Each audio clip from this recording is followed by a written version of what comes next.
Champions. How we going? We got audio? Have we got audio? I haven't done this for a while, so bear with me. A bit out of practice. Let's have a listen.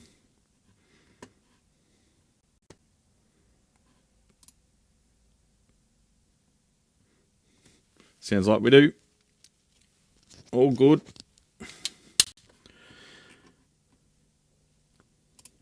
What's going on? Am I looking a bit pale? I think I touched the white balance on the little light I've got in front of my face. What's going on, legends? Faulkner 92 morning. Got a car Sportsman that I wanted to try some different preamp tubes in. I've tried several 12AX7s, and for some reason I'm getting feedback microphonic noise. They wouldn't happen to be new old stock 12AX7s, would they? Or, you know, highly sought after vintage valves, would they, by any chance? Because that's probably why. At the moment, it only affects V1, but one replacement actually shifted the microphonic grounding noise from V1 to V4. Strange. Any thoughts on what that could be? Yeah, probably just shitty valves, man. High gain amps. I've never seen a car Sportsman. I don't know what or when that is.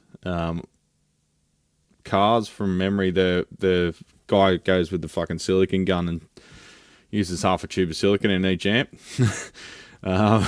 So it could be microphonics from the silly point-to-point design, combined with some microphonics in your valves. V1's usually going to be the most sensitive in most topologies unless there's a dual channel amp, and V1's the clean channel, because that's the stage that gets amplified the most. Subsequently, is that the word? No. Sorry, it's early. Man, it's cold this morning. It's like 4 degrees here today. Robbie F, how you going, legend? Hi, Mark, by the way. Oh, hi, Mark. Dad, how you going? Legend, the legend. Sean Weatherford, what's happening? An unexpected happy event for my Friday afternoon practice session. Well, go and practice, mate. You can watch this later. Practice is more important. Yeah, what's up, geezer? JB, how you going, legend? Pastor, Tube Workshop, how you going, mate, from Germany? Everyone's here. Andy, Seth, what's going on? Seth, are you going to give us some essay posting about some test gear today like you love to? Sorry, I often don't respond to your chats because I just don't have time. You write me like 6 paragraphs and I'm like, okay, cool. I do read them, but I don't know what input you want from me. I'm just like... Martin Reed, how you going, mate? Good evening from Scotland. Still light in the sky, and you will be having your shortest days. Yes, I'm still getting my head around friggin' short days, man. The sun's just risen, and it's 7 a.m. It always throws me off every year. I hate it. I hate short days. I love long summer days. It makes me feel like leaving here at like 4, because it feels like the workday's over when the sun starts going down, and that starts happening at like 4:30. It's 5 p.m. here in New England. Yep, I timed it perfectly for knock-off time on Friday. There you go, champions. And I know none of you have got a life, so you're going to be hanging out here with me. That's all right.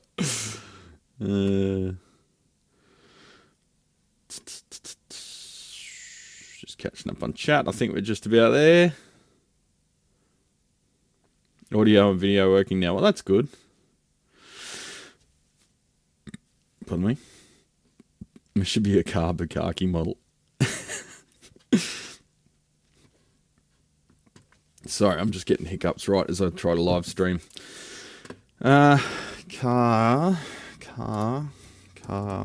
amplifier chassis. All right. So this is what we're talking about when we say sploogeathon. That's the car amplifiers. If my internet wants to work. It really struggles. Can I even look at that? Am I logged in on Instagram? I don't know. Instagram's shit because you can't zoom. It's just Facebook and Instagram posts. Where's the bloody Ivan Richards? Here we go. I haven't talked to Ivan Richards. I wonder, he seems to be a bit under the radar. He's good tech, but I don't think he fucks with the internet much. Like groups and stuff. He's got a web page, but this internet is just not loading shit. Anyway, trust me, car amps are covered in splooge. This kind of deal. Alright, they're just silicon everything. It's super weird. Point to point's dumb. Get into arguments with point to point fanboys all the time. Where they just faulted logic, mate. Yeah, they're good sounding amps. You could go check out Lyle's channel. He's got videos and videos on the things. I've never seen one because I'm in the friggin' backwoods of the world over here in Australia, where we don't see any cool stuff. We just see fuck tons of Blues Juniors and Hot Rod Deluxes. There's a few good amps over here, but a lot of them are imports. Ah, he is here. How you going, Lyle? What's going on? Scrolling back.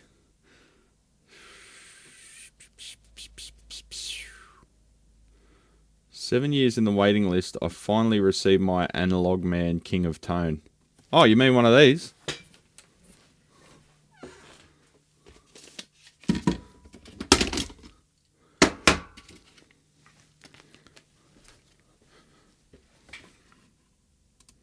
One of them. Penny boy, focusing. When was this one made? We do pedals right. Okay. Don't do English very well though. I don't know. It's just an overdrive. I didn't think it was. I don't get the hype on anything, man. Call me cynical, but some of the most revered products, I'm sort of like, meh, whatever. Who cares? It's just an overdrive. I've got to get in touch with that owner. Actually, I just gave it a clean up and wasn't anything really wrong with it. Might have been a switch replacement. I can't remember. It's that long ago.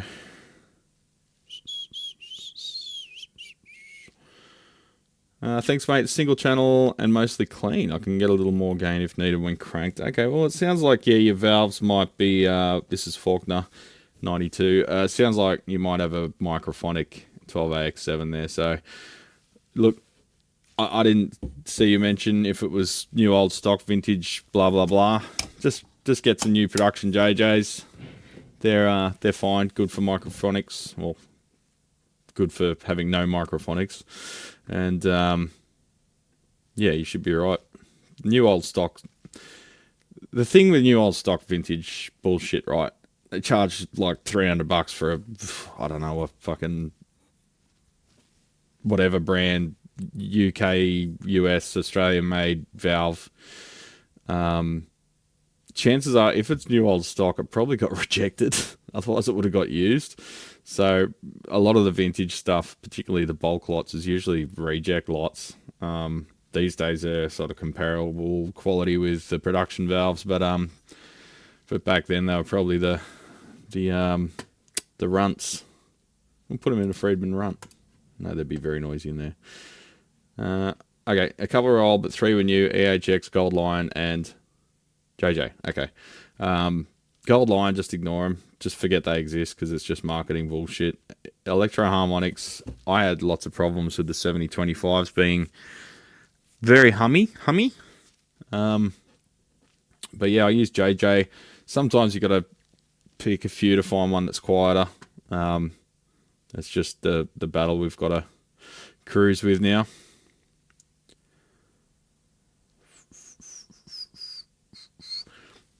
Well, we got complaints. Who's complaining? Someone complaining. Someone complaining to you, Lyle. That's no good, mate. Robbie's always happy to let a friend vent. There's a lot of venting happening these days. I think we all need it. I wish more people would vent via music, though. What happened to political music? Right. Sorry, I just got a little bit of hay fever this morning. Or maybe it's just the cold weather, I don't know. Yeah, we should be writing really, really violent grindcore about, yeah, mulching people at the moment. That'd be good. Morning, Pete Ross. I picked up some, sorry, this is Seppo Marks. How you going, legend? I picked up some old 8-inch JBL Alnico woofers for my stereo. Ran across lots of posts about the potential for degaussing. Sorry. Hi-fi focus so delicate. Degaussing? Why would you degauss a speaker? That will make it not work. Seldom see posts about guitar speaker degaussing. Well, degaussing means you've removed its magnetism, so you don't want that because the speaker will stop making noise. I'm not sure what they're talking about, but you can safely ignore about 90% of what audiophiles say, maybe even like 98% because they're all just mentally ill. I don't care. I don't argue with them. I don't give them the time of day. I've got no time for their mental illness. I'm busy keeping people making music. Oh man, scrolling, it jumped. It always does. All the YouTubers know that when you touch chat, it goes down to the bottom, no matter where you are, and then you got to scroll back up through the chat and find where you're at. And so you've constantly got anxiety. Oh, don't scroll too far or it'll go to the bottom, and then it just does anyway. Full of silicon. What, the pedal? Yeah, well, that's how you amplify shit. What was... Oh, there's some guy that's posting... basically plugs in a PA amplifier or a PA speaker that claims to be 1,000 watts, and then he cranks it up. He used program material, which isn't really a accurate way of doing it. Give it a sine wave and crank it up, and reads the current consumption or the power consumption from the wall, and it's often 1,000 watt speakers drawing like 150 watts because they're not 1,000 watt amps. And then someone in the comments was like, don't you know that's how amplifiers work? How is it going to amplify if it only produces as much power as it consumes? Duh, amplifiers. That's how amplifiers work. They make it biglier. I'm just like, holy fuck! And this guy was so confidently wrong. People are getting so dumb so quickly. I blame AI. Less dusty, yeah, that's got a bit of dust on it. This shop gets so fucking dusty, man. It's so shit because I'm grinding nuts and stuff. And just the road, there's a quarry down the road, so all the trucks that go past, there's just dust and shit everywhere. I'm taking a break from a 68 twin, then going to take a photo walk towards golden hour. I like golden hour. You know what I like in the city though, Lyle? I like blue hour. Partially because it's just before we go for a beer. It's happy hour. Just before happy hour in winter, but blue hour is my go-to in the city. Golden hour is good in the country or suburbs, but blue hour in the city is where it's at. I've been loving your photos, by the way, mate. Gonna try to make Kodak Gold not look like shit. I'm sure if anyone can make it not look like shit, it's you, Lyle. Lucky Jim 666, how you going?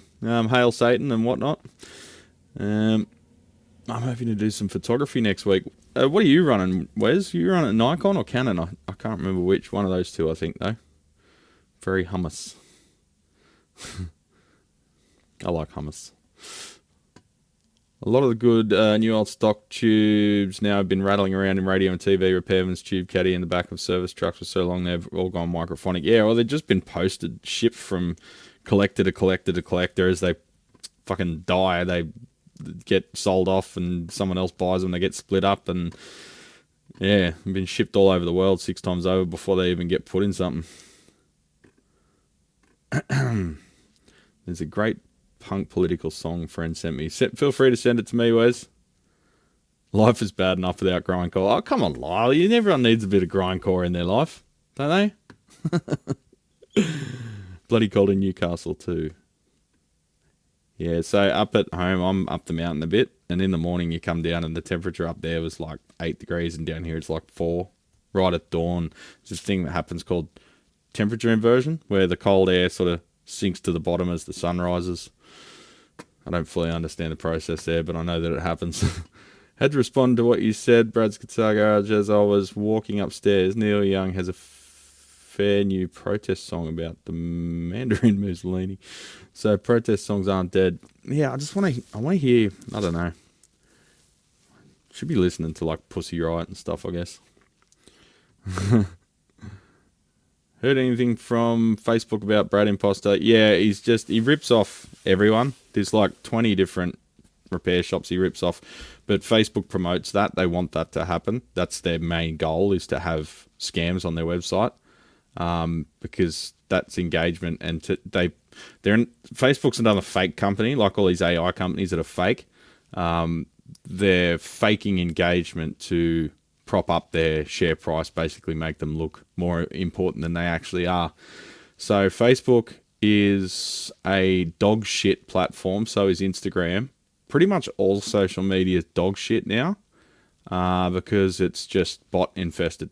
So I'm not sure if you can do this overseas, but in Australia you can set your account to locked. So only people who are friends with you can see anything that you post, including even your profile picture. It's a low resolution little circle.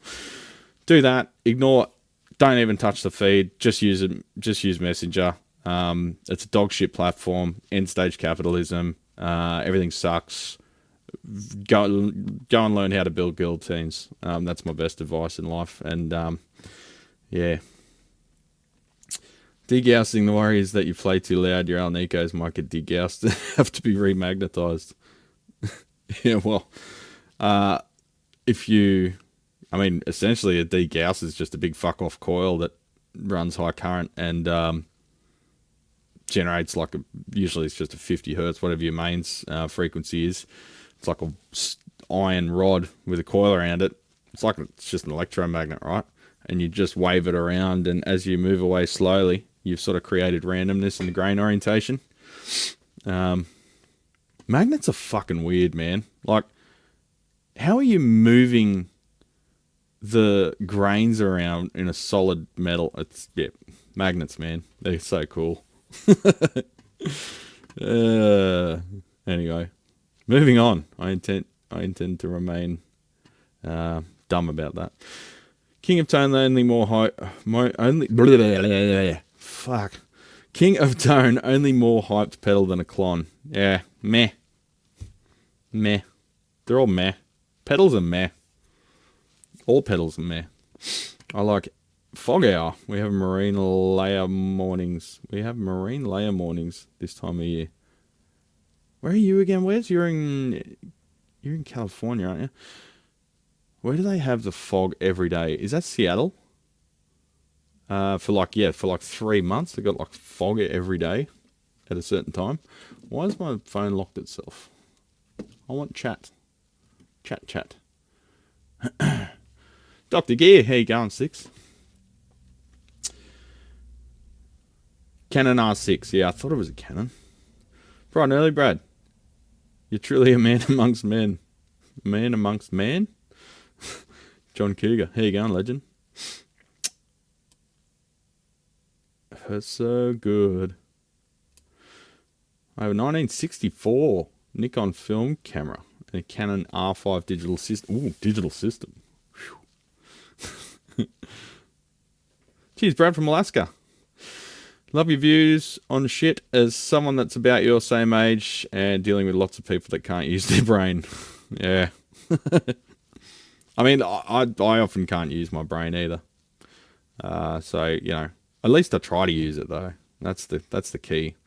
A little carcass before breakfast, a spiffing idea. Yes, carcass is excellent. Carcass. How can I forget? Corpse Grinder. The dude with no neck. Cannibal Corpse. Yeah. But the best grindcore band, in my opinion, that's ever existed, it has just reformed again, and they are known as Blood Duster, and they're locals in Sydney. I think they're Sydney. They might be Melbourne. Yeah, they're funny as fuck. Dropkick Murphys also have some great new protest songs. I'm going to go see them when they come out. I love Dropkick Murphys. Such legends. I want to go see Amorphous. They're coming out soon. I've already got Silver Sun Pickups tickets because my brother and his wife got me them for my birthday. So we're going to see Silver Sun Pickups. I love Silver Sun Pickups. And Hiatus Coyote just announced another gig at the Opera House. I thought it was during Vivid, but I get June and July mixed up. Same first letter, you know. So they're in July, not June. But yeah, I'll be going to see them for sure because the last gig was incredible. Very inspiring stuff. So yeah, there's lots of gigs coming. I'm really loving that Engine de Poitrine. Crazy polka dot fuckers. I've been listening to them quite a bit. Got Dad onto them too. He likes them. Mum likes them. Everyone likes them. They're just a likable bunch of aliens. It's great. AI just kills me. I was looking for a Standal 15L25 schematic and Google AI claims the Standal is like a Williamson amp. I was looking up AI. Well, no, I wasn't looking up AI. I was Googling something, and you know, Google's fucking useless now because Google's a dog shit platform run by a fucking bunch of stupid cockheads too. And it said that I was looking up RJ Schmerler, my man RJ, and what did it say? And then I looked up Psionic Audio, and the AI told me that RJ was in charge of Psionic Audio. I don't know where the fuck it scraped that info from, but it was funny as shit. And then I looked up, like, you look up just company information and it's always wrong. It's so wrong, it's hilarious. Like shit that you just go on DuckDuckGo and look it up at first result, you know. And I wonder if AI will realize how it's on an endless loop of hallucinating bullshit, and it'll just start referring to DuckDuckGo all the time. Bring back Alta Vista, bro. That search engine, the advanced search engine in Alta Vista was it was the pinnacle of software engineering, that thing. Bring it back. Fuck AI. Fuck you if you like it.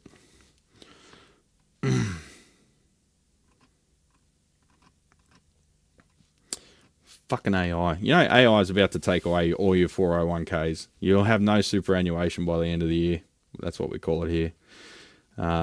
Look up the IPO for SpaceX. Goodbye savings. Are you out at enemy planes, mate? I certainly am. You're in Newcastle, are you? Our fire pit is getting its first burn this weekend. Got to love a long weekend. I'm just working the whole weekend. Michelle's at a netball carnival all weekend. So I'm just going to be working every waking minute to try and catch up. I know it's still not good enough for everyone, but I even get people criticising the fact I feel like doing a live stream or a video. They're like, get back to work. My amp's not ready yet. I'm like, fuck you.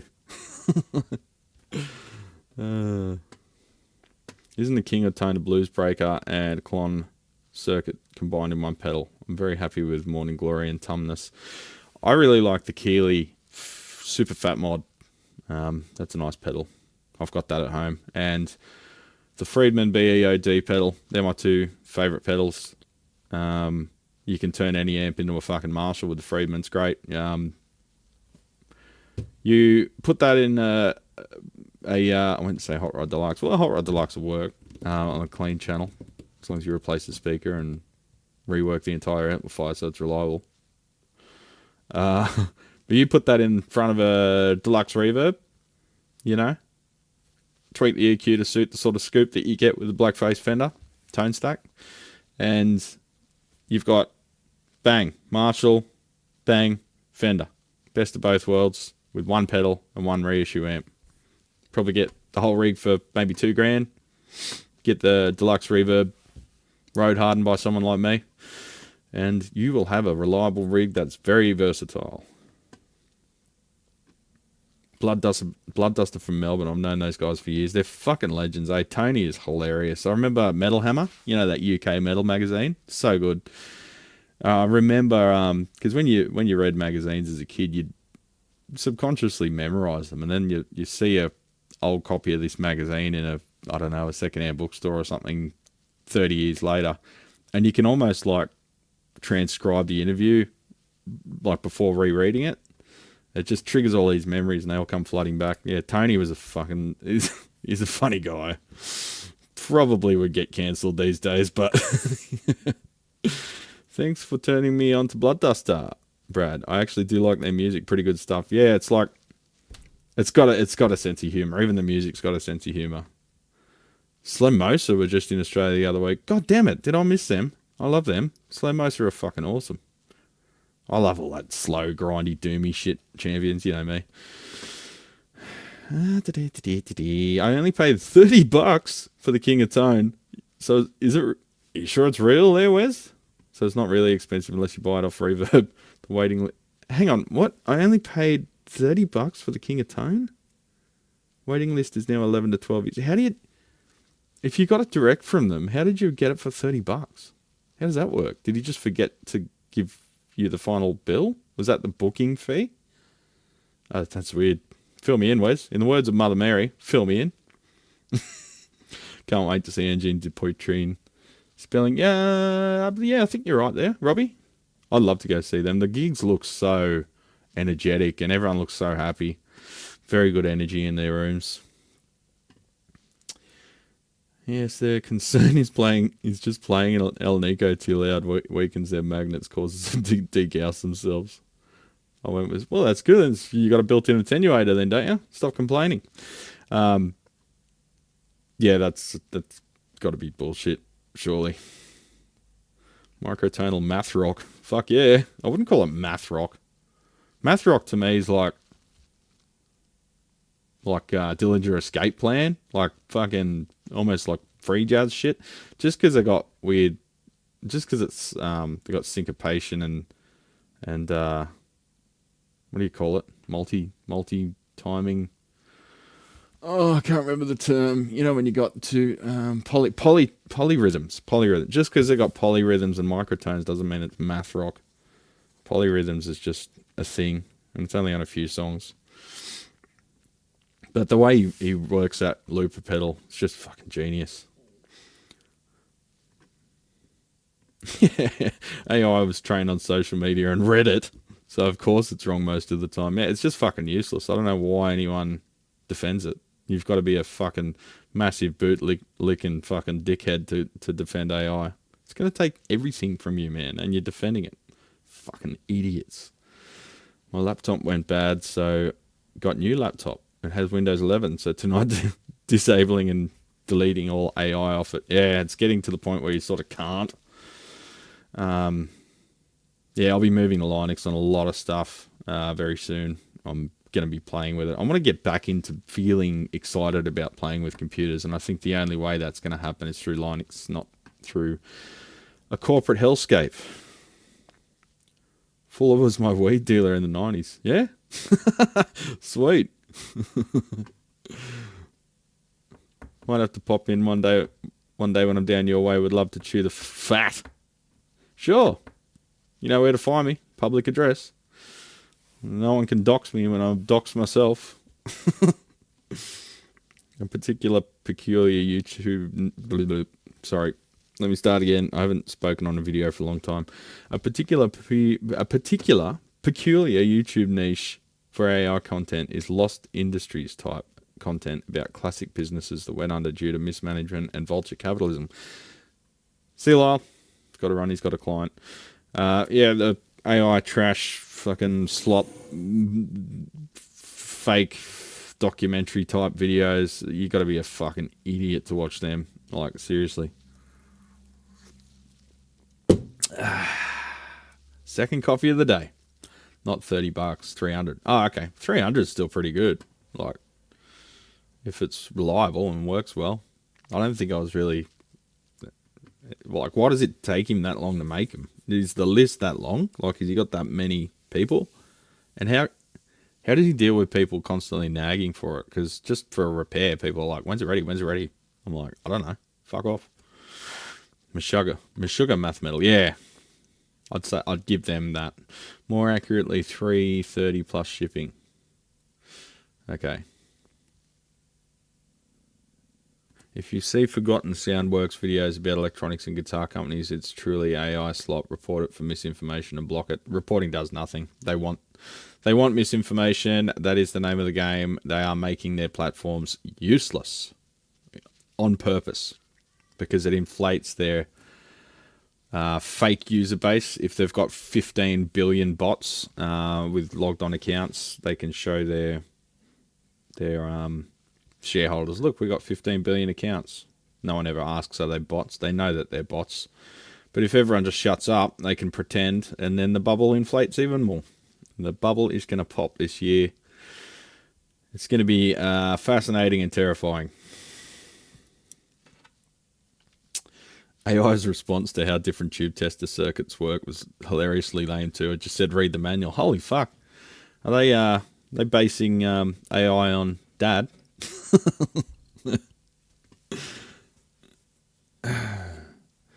If you see a channel posting 2, 3, or 4 longish videos a day, it's probably AI. It's definitely AI.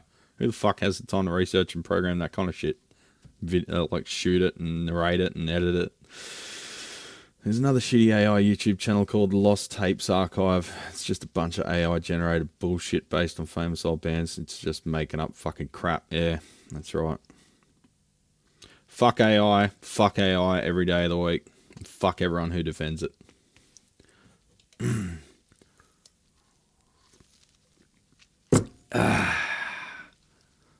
Can't AI your way out of making that coffee. So we went to the Electronics show, which is an electronics fair, electronics, what would you call it? Exhibition, I guess. A lot of shit above my pay grade, but I met 6 there. Took Dad with me, and we met Rod Elliott there. Rod Elliott from Elliott Sound Products. You know the page I'm always promoting. I actually donate to that page because I want to see it up for a very long time.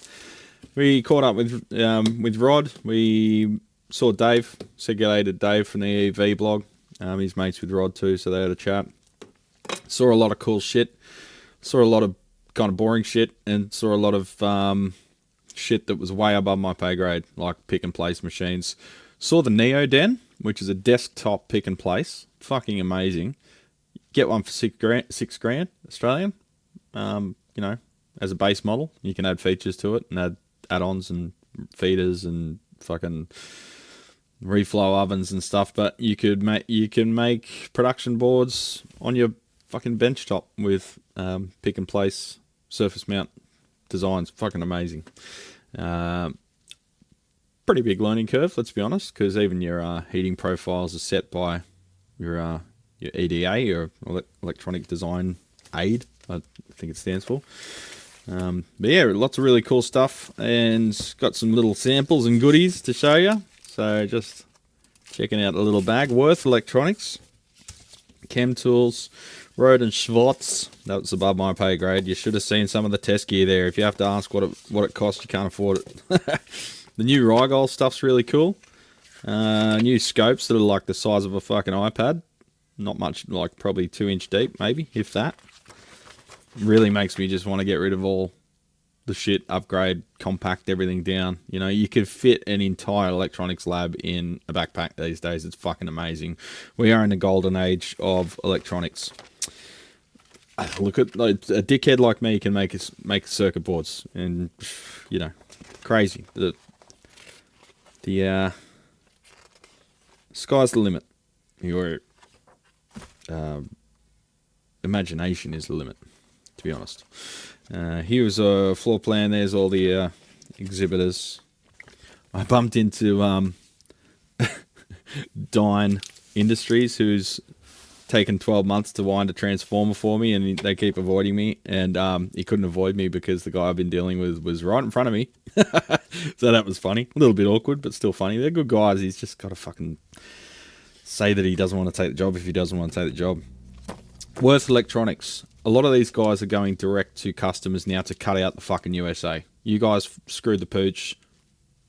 You made the bed, you lie in it. So they're cutting the US out of the equation, shipping outside the US. Nothing's going through Mouse or a DigiKey. I've noticed a lot of lines end of line or very low stock.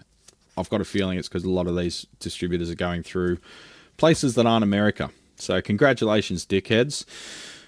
Point being, Worth Electronics, now you can start an account directly with them and buy directly from them, which is good. And he said it's like sometimes a sixth of the cost when you're buying in bulk. So that's fantastic. Chem Tools, that's chemicals and stuff that I use, fluxes, Couldn't get any samples out of them, unfortunately. It would have been nice.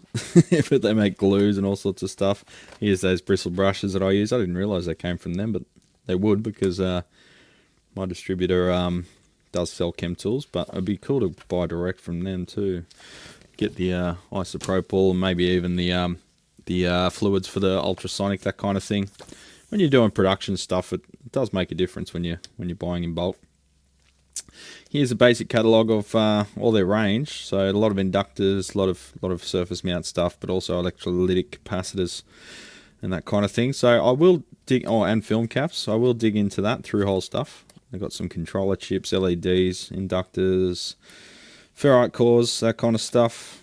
But even things like EMC tapes. So like you've probably seen the aluminium mesh tape when you open like your laptop, and it grounds the two insides of the clamshell together to each other and gives a reliable ground. Ceramic caps, line filters, all stuff that's handy for our industry. They've got all sorts of stuff that's like clearly aimed at the digital and communications, like signal transformers and isolation transformers, lots of switch mode transformers, that kind of thing. I do want to get into some switch mode power supply design. It'd be cool to make like a pedal supply, DC to DC converter, or even AC to DC converter. Yeah, lots of really cool stuff, but the caps is what we're in the game for. So they've got, all of them go up to 450 volt DC. Not seeing any 500s, but they would be handy if you got a series bank for your plate and screen supply. Through hole electrolytics, up to 105, 125 degrees Celsius, so very long life, high temperature caps. 5,000, 10,000 an hour kind of deal. So yeah, I'll be definitely checking out their website and setting up an account. Tektronix, I've seen these around. They kind of look like toys, soldering stations, but they do make automated soldering systems and some interesting stuff. So I will look deeper at their product range. Preheaters, that kind of thing. Might be interesting. Saw the Hammond stand. Got some little sample boxes, little project boxes. That was pretty cool. Nice and cute. Might make a Atari Punk synthesizer in that little micro one, maybe powered by USB or something. That'd be kind of cool. Leave the logo on there and mount all the stuff from that side, so still got the logo intact. These little boxes are cool. I don't know what I'll do with that. Make a little might make a little YouTube subscriber count display in that. That'd be kind of cool. Bolt it to the wall. What else we got? Got a little notepaddy taggy thing that'll go straight to the Art of Electronics book. Mark your interesting subjects. And we've got some gummies. I don't think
Sorry, legends. I think that Rode thing's fucked. The battery lasts about 5 minutes after being fully charged.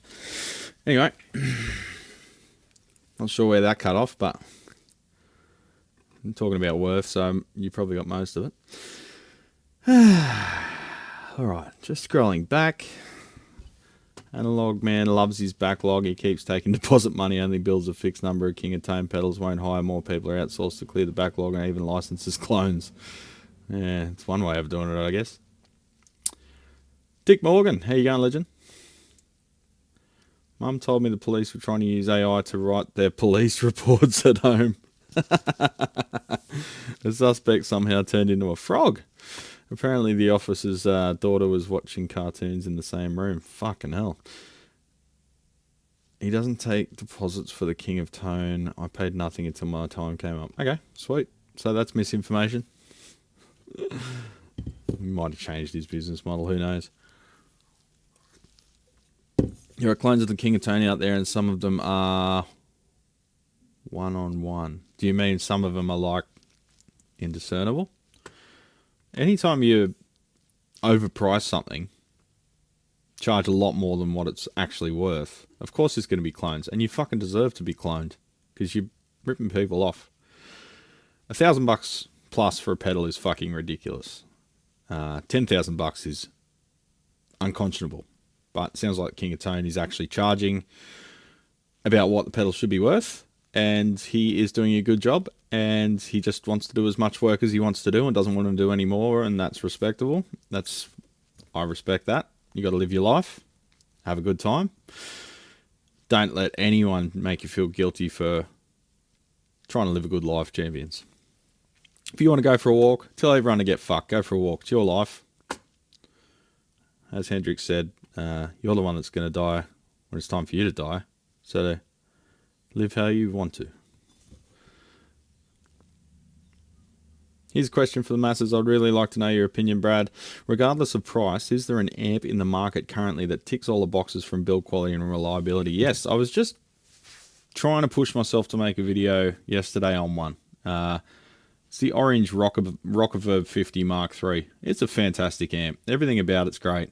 I think I put up a post on social media yesterday, Facebook and fucking Insta, just going over the reasons I like it. I was going to make a video, but I'm just not feeling it, champions. If you try and force a video, it ends up shit. I really hope I get my video mojo back soon, because I'm wondering, am I ever going to want to make videos again? Because partially, I put so much effort into the channel over the last couple of years, and we just got a little dribble of interest, you know. You legends, you're the core crew, the ones that meet me here for the live streams, which is why I keep doing live streams, because I know there's a loyal bunch of champions watching. But sometimes you just feel like seeing all these people with their clickbait fucking crap and their drama farming and their controversial fucking fender. Not you, Six, it's okay. You actually analyse the situation. But everyone just jumping on whatever hype train there is about some subject. And it's just so predictable. And just seeing everyone just lap that shit up, it's sort of like, why am I even doing this? Because people want to see the shit that I would throw up in my mouth if I tried to make, right?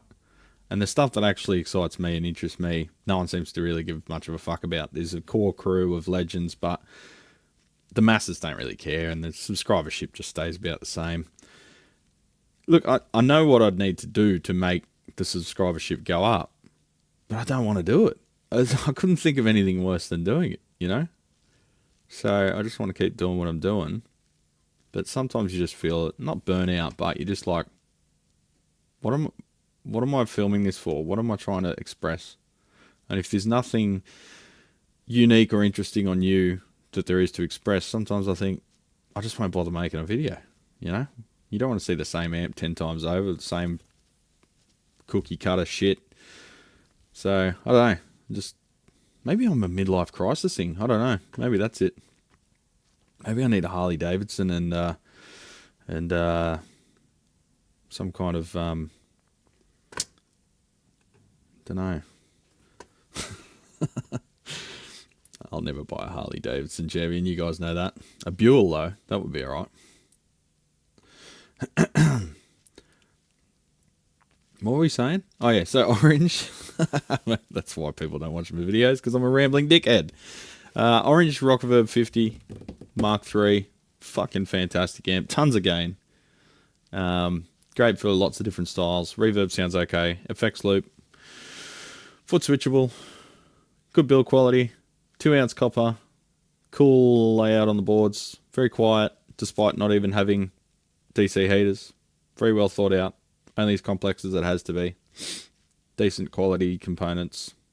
Built like a brick shithouse. Fantastic amp. Everything from Friedman. Awesome. He had a few issues with pots getting tin whiskers, which is easy to resolve. Just compressed air and give it a clean and lube. And some of his caps that he used, I'm not sure why he uses axial caps still on PCBs. Maybe it's so you can change the caps over time, but then others are radial. So, but yeah, he used some of those arse caps and had to change them out. But once you do that, it's fine. Pretty much like every product's got some weak spot. The whole amp's a weak spot. Like Mesa Boogies. But, you know, everyone's got its pros and cons, and everything's not right for everyone. But I really like the oranges. I think they look cool too. It's a love or hate thing. Yeah.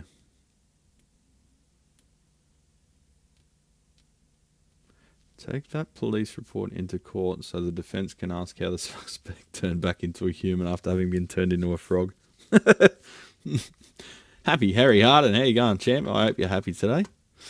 I'm YouTube featured, am I? Holy fuck. How good are expos? Great place to stock up on pens, caps, stubby holders. Oh yeah, I've got some stubby holders from Dine Industries. Odd pack of jelly beans. Love a good jelly bean, Pete.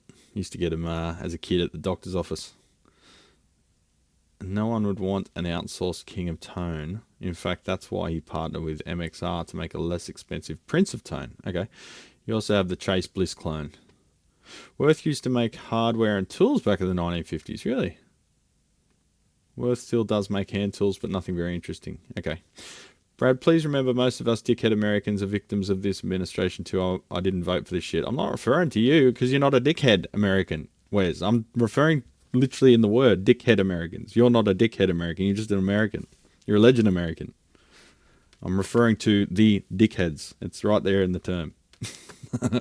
How fucked up is the internet? Looked up my house online by the address and it shows a photo of a different house on my street about 300 yards away. Well, that's good. Means no one can find you good and you can just get to work. That's good. At least a few years ago, I remember a secondary market formed of people trying to sell their place in the queue. Really?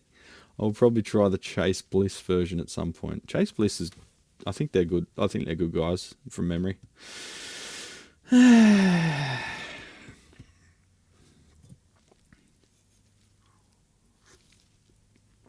Dems won't fix anything either. AP530, they're all working for the same masters until we get rid of those masters. Nothing's going to change. Hopefully we do that soon. I refuse to use AI, or as McMahon called it, A1. Yeah, the old A1. Worth started selling in America around 1971 using this Snap-on sales model. Now Worth owns Benpack vehicle lifts. Those are quite nice and not cheap. Why does my phone keep turning itself off? I like to have the chat up on the phone so I can read it and look somewhere near the camera lens. Do we have enough parts that are made in Australia to build an amp that doesn't have any imported parts? No. Recently, one of the speaker manufacturers I wanted to try out, Lowrance, based in, I think, Bayswater, Victoria. A lot of stuff's made in Bayswater. No. Bayswater? No, I think they're Wollongong. Anyway, they retired, so now they're selling their stuff and they're not selling it to anyone else, so that sucks. I was hoping to get Australian-made speakers, Australian-made transformers. I was going to try some Australian manufacturers of PCBs, see how they go. They're going to be more expensive, but yeah, speaker-wise, we can't really get anything in Australia anymore.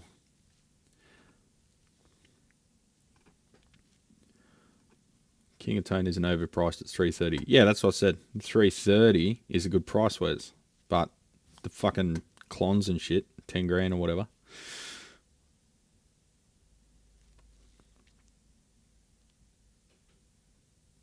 Hi, Brad. Just dropped in to say hello. I miss having a legend like you around. Now I live on the Gold Coast. Verb and Trem. Gold Coast. I did get some contacts in, I think, Brisbane from Kev from Evatco fame and Speaker Factory, and now Guitar Templates Australia. He's got some contacts up there, so if you need anyone, just shoot me an email. I'll send you some champions to go check out. I don't know them personally, so I can't take responsibility if they're not absolute legends, but I've been given the word that they're reliable techs. So live streams are cool enough. Yeah, I've got to make some videos though. Good to see you, Brad. Never a drama farmer, bro. The hustle and the bravery of being a sole proprietor is what keeps me here. Yeah, it's a motherfucker, I'll tell you what. All of a sudden my accountant's been asking me for all this added info that they've never asked before, so I don't know what the fuck that's all about. That's a worry. Sometimes you just have to do stuff, then wait and see what happens. Yeah, that's what this whole channel has been. We just passed the 9-year mark of this channel existing. So, there you go. Oh man, I just realised I got to take my son to soccer this morning. Got to bail, lads. How'd you forget that, Pete? Go and enjoy the moment. Go on, mate. In the cold. Any tips on minimising hum in a Fawn Vox AC4 HW1? Not sure how much hum is normal in a single-ended amp. You're always going to have a bit of a battle with hum in a single-ended amp because you don't have common mode rejection. That's one of the several reasons why I don't like single-ended amps. You're going to have to filter the fuck out of it. It could be a failing cap. I don't think that hasn't got a choke, but a choke's a good way to filter the B plus on a single-ended amp. However, it costs money, so on cheap amps they don't use them. Assuming there's nothing wrong with the amp, it could just be inadequate filtering. I think that's solid state rectified, isn't it? So you could probably throw more filtering at it, but don't go crazy. Don't like double it or something. But you could have a failing cap. You could have just a you could just have hum from one of the valves not being great, one of the preamp valves usually. So I think you need to assess if it's working as designed, and if it is, it is what it is. Could not get in the sound of orange amps. They always seem really harsh to me. Yeah, they do. Sometimes on the clean channel, they can be a bit upper mid forward. But you know, we're tech swears. We can tweak that out. Plus, you crank it up, and it starts to get a bit more beef to it as you turn it up. They're great for live because they really cut through the mix. If you're trying to get that already mixed sound in your home studio or just at home, you might struggle with an orange. But the drive channel is really good. The clean channel can be a little bit brittle. But yeah, if you're playing it in a band, that actually works to your advantage. Is anyone free next Saturday in Sydney? My band King Machete's gig. Next Saturday. I think I'm in the city next Saturday. Whereabouts are you playing, Pete? I'm taking Michelle in. I'm not sure what day. No, Saturday. Yeah, Saturday we're going in, but it is Michelle's birthday, so if she says no, then it's no. I've got to take her where she wants to go for her birthday. I can't take over it. True dickheads seldom know they're dickheads. They never know they're dickheads, man. My brother still has his orange OR 80 2x12 with reverb from the 70s. What a great amp. Yeah, they're great amps. Chase Bliss is a great company. They make some great pedals. I have a few. I don't think I've repaired any of them, and I certainly don't own any, but I've seen photos and they seem to know what they're doing.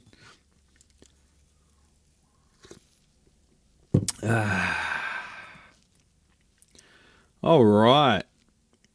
America now featuring screwworms. Is that like bot flies? You've got some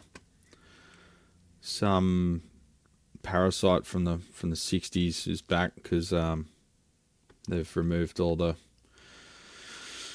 agricultural regulation and blah blah blah. Let's make everything worse as quick as possible for no apparent reason. My house had an impossible square footage on the internet. The storage rooms, laundry room. If only that was true. You work in Bayswater, my side of the town. Yeah, that's like a big industrial town, isn't it, Coldacre? Sorry, I'm just trying to catch up. I'm just smashing out the chats. Yeah, those 4AC4 HW1s do have a bunch of hum. The one I had was almost like a hiss. Ugh. AC15 HW1 was fine though. Yeah, I've got one of them here and it's fine. But again, you're pushing shit uphill to filter correctly and still have enough juice for rated output on a single-ended amp. So if you put a choke in line, you're going to get sag from that choke because it's got DC resistance, and it's going to choke your tone. Sorry, that's a bad joke.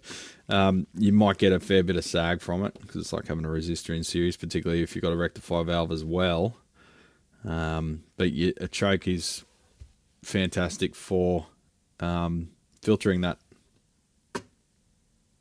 B+, turning it to a nice smooth DC, right? It's got a bit of ripple on it, but it's a very effective way of smoothing that. But usually it's used on the screen node only in a push-pull amp, because the push-pull nature of the output stage automatically cancels out any ripple anyway, assuming that your two output valves or two pairs or two triplets or whatever of output valves are amplifying at the same amount.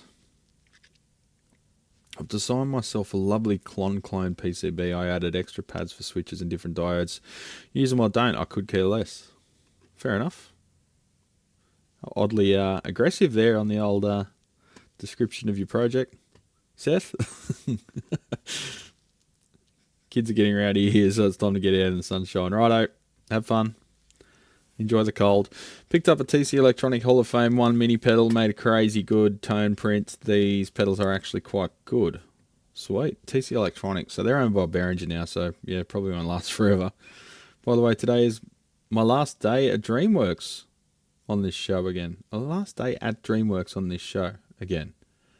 Back to being unemployed. Yay. Would the screwworms eat RFK's the lesser's brain? I don't know. There's formatting issues with that comment. But I get the sentiment. Hit the like button. Yes, that'd be nice. Speaking of likey McLike, let me just do the old thing of sending out some little gift memberships there, champions. Not that you get a lot for it at the moment because I've been too busy to make videos, but well, that goes out. I'll just grab a mic stand and show you a little bit of fun.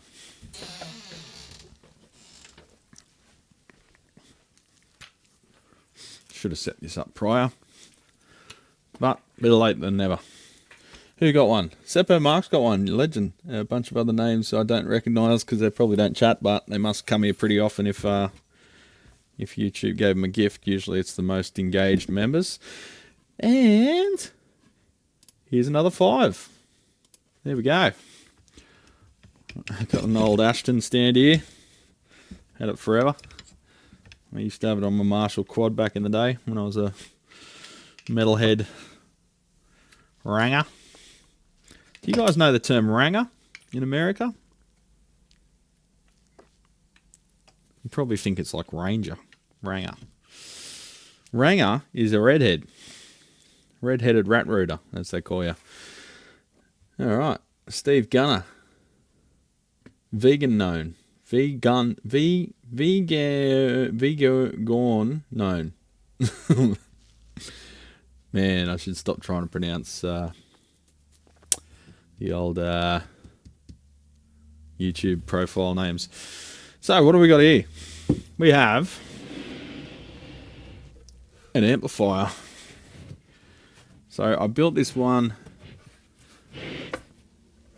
a year and a half ago, and the customer's had it ever since, but I built it right before Christmas and time was an issue. So I didn't have time to give him the proper control panel. So away he went with the Brother P Touch. Not a great look, but it got him through so he could start gigging with it. And in the meantime, I sort of didn't forget about it, but it was in the back of my head there, and time passed, as it does. And eventually I thought, no, I've got to get this done. So I made some control panels, and I thought, let's try JLC PCB and just get an aluminium, just specify aluminium PCB and black solder mask and white silkscreen, and that's what they gave me. No traces, I just did the design in KiCad. You can choose different fonts and stuff in KiCad, so I did the design in KiCad and tried out a batch of 5 from JLC, and I was pretty impressed. I don't know how resilient it's going to be.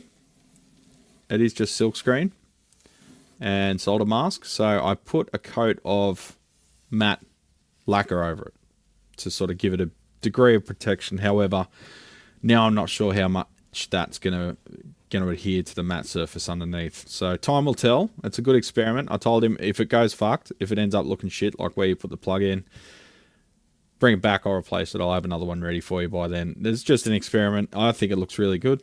The text is nice and sharp, if Pennyboy focuses on it. And nice and visible on stage. Big writing. Clear of the knob. Power. And yeah, I think it's pretty easy to see. The PCB technology's come a long way, champions. Checking out PCB Way stand at Electronex. Holy fuck, they've got clear circuit boards now. Like, not just the sort of pale fiberglassy look. I mean, you can see through the fucking things. It's still FR4, but it's fucking clear. It's so cool. So maybe the next one, you could make a clear PCB with a black solder mask, and then the writing is just no solder mask, right? And that way you could put lighting behind it and your writing will glow. Put an LED strip back there. That'd be cool. So there you go. So many possibilities, champions. So much room for activities. Anyway, let's give this thing a chooch. So essentially, it's a 2-channel amp. I think I went over this thing back in the day when I designed it. Over here, you got basically a blackface, your AB763 type preamp going into a long tail pair phase inverter with negative feedback. Now, when you click the channel, you literally go to a 5A3. You've got a 5A3 front end going into a cathodiene phase inverter with no negative feedback. So this is as close as you can get to having both amps in one box. And you can get a nice crystal clear, bright, clean sound over here. And you can get a raunchy tweed here with a master volume. So you can get it at whatever volume you want. Match the 2 volumes up and you've got a 2-channel amp. Best of both worlds. It's called a Porque no los dos. Porque no los dos. Because I misjudged the curve on that, as you can see. The writing's disappearing a little bit under. My bad. So he came in and said, look, I want a crystal clear, really clean sound, but I also like a push tweed tone. I'm like, well, why not both? And then I was instantly reminded of the old El Paso girl that was suggesting we have, what was it? Tacos, soft and hard tacos in one packet? I don't know. Is that someone here? No. Excellent.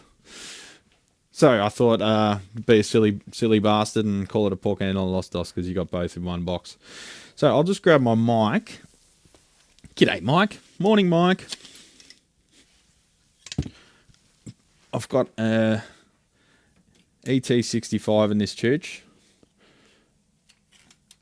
And let's mic it up and give you a quick demo. So there's 2 ways you can sort of use this thing. It's a deluxe, standard deluxe style cabinet. I made the chassis longer. I'll show you that shortly, but I made the chassis longer but just short enough to fit in the standard cab. So the idea was you can use those chassis as like a kit. I might list them on my website. You can use them just generic chassis for whatever you're building, champions. Stainless steel, good price, about 120 bucks a chassis, sale price. And you can use it for whatever you want. Heaps of holes, any holes a goal. And the tweed kind of looks like those old El Paso hard shell Darkos. Yeah, they got a bit of a pattern to them, don't they? Must be how they make them. So yeah, the two modes of use, run this clean, run this dirty, master. You got a 2-channel amp, clean and, you know, nice creamy overdrive, right? It's not exactly a 5E3 topology wise it is, but it's got the usual tweaks that I do to 5E3s to make them break up really nicely. Less flab, but still pretty, like, you know, pretty lively and loose-ish distortion that you know. Well, it's tweed tone, tweed. And the other way of using it is you can push this into overdrive. It's got plenty of gain. And then you've got a nice biting, almost deluxe reverb type overdrive on this channel. Flick the switch, and now you've got a looser, more loosey-goosey 5E3 type overdrive. So you're switching between two types of overdrive. I'll show you both types. Just using it like a 2-channel amp. Then I'll crank the gain up a bit, and we'll test basically the two different modes of breakup that this thing has that you can switch between with the foot switch. It's just got a basic single switch foot switch there. But yeah, I thought it was a cool concept. Having the two different phase inverters in the one amp is an interesting thing. I sort of stole that idea from the Orange, I think it was the AD30. But it uses basically two of the identical phase inverters. No idea why, although it would be great as a modding platform. I don't know why they chose to have two fully independent amplifiers up to the output stage and then make them very similar. It seemed like a wasted opportunity to me. Righto, I'll grab an amp, grab a guitar, and I'll give you a bit of a demo. We might take a minute to just set some levels. I'll get rid of this jumper, which means I'll have to take my mic off for a second, so bear with me, legends.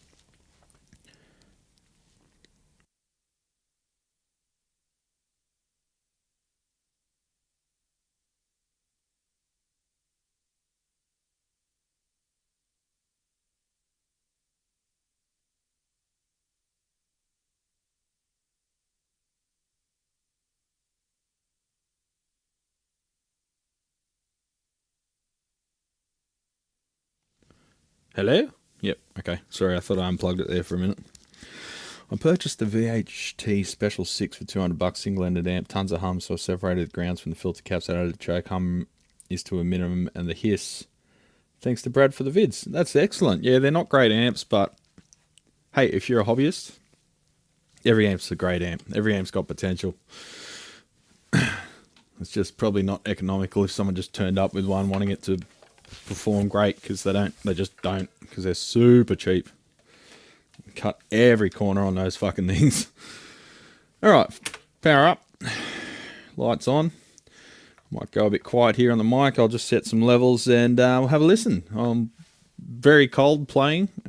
Played a bit yesterday, but today I think I'm gonna need to warm up for a bit before I produce anything of worth electronics.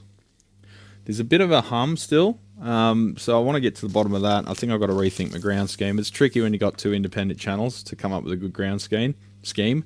At the volumes this guy uses it at, he hasn't even noticed or complained about it, but it's just my my OCD getting triggered. So if I make another one of these, which I probably will, I'll look closely at the ground scheme, and then I'll reenact whatever I do to those on this one, because he's only a local guy, so he can swing by and give it a bit of a chooch upgrade. Alright, I'll go quiet and then I'll give you a bit of signal.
So there you can see the clean channel, pretty sparkly. It's got the negative feedback there. We've still got a cathode biased output stage shared between the two. I was toying with the idea of going between fixed bias and cathode bias. Problem is you get a big DC shift whenever you do that, so you'll get a big pop almost no matter what you do, because it's coming from the output stage. You'll get a big pop and maybe some hissing for a second there when you change between the two channels. So I decided to just lock it into cathode biased. You could lock it into fixed bias. There is infrastructure on the board for that. But yeah, this particular one's just locked into cathode biased. Bit of a safer operation for the valves too, less to go wrong, less caps, all that kind of stuff. But there you go. Now what we might do, if you guys are up for it, is I'll crank the clean channel so it's getting a good drive to it, and then we'll compare the character of the two overdrives of each channel.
So how does that sound? Is that, I hope it's not breaking up or anything, because the preamp's still showing everything's good.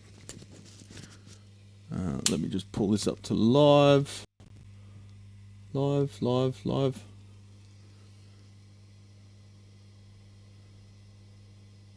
Hello?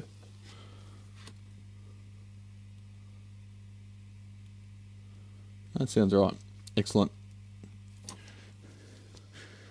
So you get an idea there of the character difference between the two preamp topologies. So, you know, pretty cool concept. I don't know if I'd do it again, but I've got a couple of boards there still, so I might revisit that ground scheme and do that. Pretty versatile little amp. No effects loop or anything, but, you know, we don't worry about that kind of gear here. We will one day. So, just thought you might be interested in that.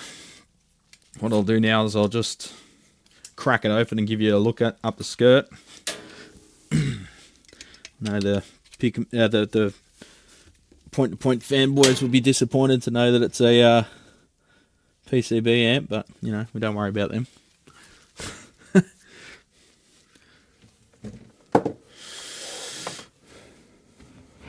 Alright, so tweed box, I've still got to put a leather badge on there. I've got an ET65. I built the cabinet as well.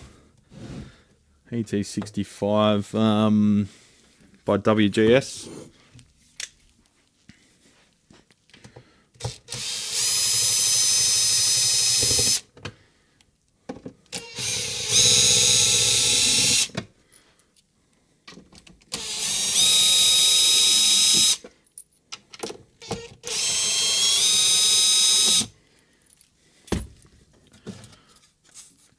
And there's the guts.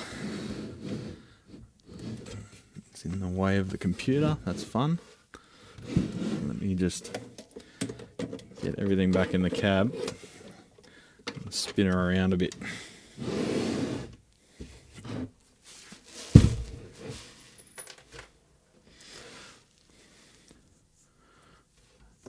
Alright, so got a deluxe transformer. We've got a a B plus dropper there to create the sag instead of a rectifier valve. See, we've got an empty socket here. I could have used the blanking plate, but I didn't have one at the time, so I just used a socket. You could install a rectifier valve in that place, but the resistor does its job, and it's bolted to the chassis as a heat sink. It doesn't get very hot. And we've got CTS pots there for most of them. Then we've got a few burns for pull pots for the switching. We've got a bright switch over here on the treble pot, pull for bright, and that's the channel switch that is defeated if you got the foot switch plugged in. If you don't have the foot switch, you can pull that to access your 2 channels. And not a lot to know really. You've got the circuit board there. We've got a bunch of filtering throughout, as local as it can be to its relevant stages. Got some metal films for the droppers, carbon film for pretty much everything else, Panasonic film caps, and belt and sockets, JJ's valves, and we've got Teflon coated silver plated stranded copper wire for everything, and everything's kept as short as possible just to avoid any cross talk or stuff, noise, oscillation, that kind of thing. Anyway, I just thought you'd want to have a quick look at that. Like I said, I might build a couple more. Oh, wrong way. I might build a couple more of them and just have one in the shop for people to try out. It just, you can tell a different character of the overdrive. One of them, the 5E3 channel is just a bit less control because it's got no negative feedback, a bit looser, a bit more wild. And then the AV763 style channel has that real sharp pick attack and real bite, reminiscent of a deluxe reverb because you've got a long tail pair that breaks up differently. So all the screws are machine screws into threaded inserts, so no wood screws. The only wood screws I used, I don't think I even used wood screws there actually for the feet. Everything's machine inserts, so no threat of stripping out screw holes. I'll put a proper handle on the top. I know everyone loves the leather straps, but they fall apart. This is one of those 4 screw. It's like a faux leather, but it's got a metal insert in the middle of it. So it's ready for pickup. I'll put that aside and then show you another project I've been working on the last couple of days. I just put a post up about that this morning, I think. No, it hasn't been released yet. We'll go live at 9. I've been scheduling the social media posts. How organised am I, champions? There's a few saddlers around that could help you up with some nice leather dog bone handles to match your leather badge. Man, I wish it were mine. What, the amp? You can have one if you want. Just wait for me to build it.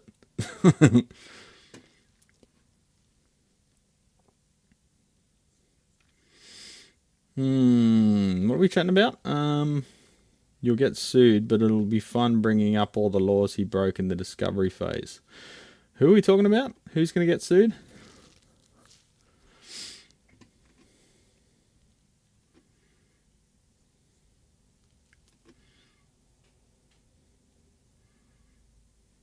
You're still wondering about a Vibrolux build? Yeah, I wonder about a lot of things. So anyway, I've been going crazy with JLC PCB. Here's the back panel, which couldn't really show you then. One thing I fucked up here was I had not enough segments for the holes. So it segmented them. If you have a certain amount of segments, the angle is obtuse enough that it just turns it into a curve. But yeah, I'm not sure. Whatever it is, I didn't have enough here because you can see for the fuse cutouts, that's a nice smooth curve, and obviously these holes nice and smooth. But for these, I didn't have my segmentation right, so I have to redo that. And even the jacks, but everything fit. Everything was really tight. I had to just remount some of them just to make everything fit. And that's got all your valve types on there, and that's where the The foot switch jack is on the top face. And your fuse rating, mains input. The other thing I got done, same process, aluminium. When you get one of the Marshall boards, you get one of these thrown in with it, with a couple of screws in a Ziploc bag, and you can mount that on the front of your amp to show that it's got the upgrade, and that should increase market value, knowing that all the issues have been sorted, and you've got a reliable amplificator.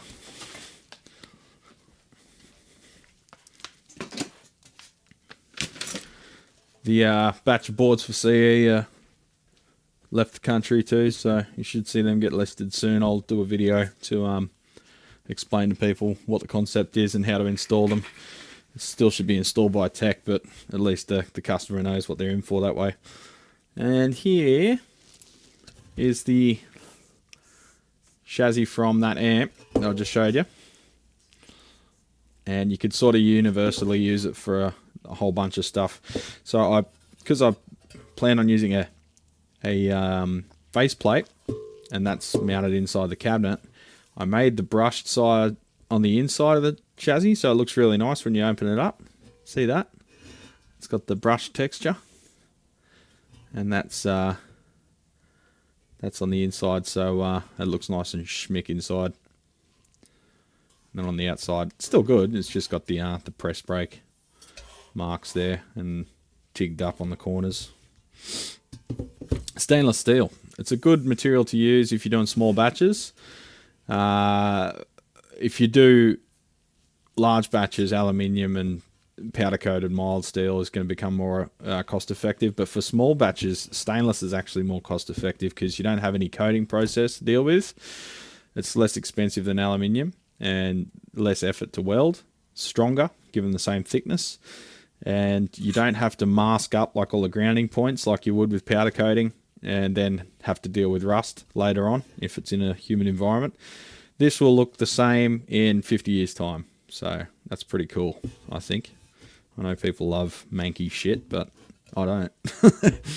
That's just designed for a deluxe or deluxe reverb transformer. Same footprint. There's probably other ones that fit that too. And it's got the hole there for the foot switch. You could also mount a choke there if you want. And that's your output transformer here. And over here is just your board mounting holes. You could drill whatever you need to suit whatever you need. But these are made for the PCB that I designed for that amp. So that goes in that way. You can see the holes. Holes all line up. That's the beauty of CNC champions. Everything lines up perfectly at first go. So there you go. That's the board there for the Pork en the Los Dos.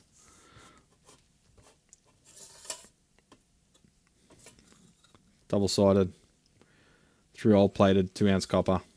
Pretty compact build, but fits in a tweed cabinet. That was the whole concept. Hey, Steve Gunner. Thanks for the membership. No worries, buddy. No skin off my nose. All right, next.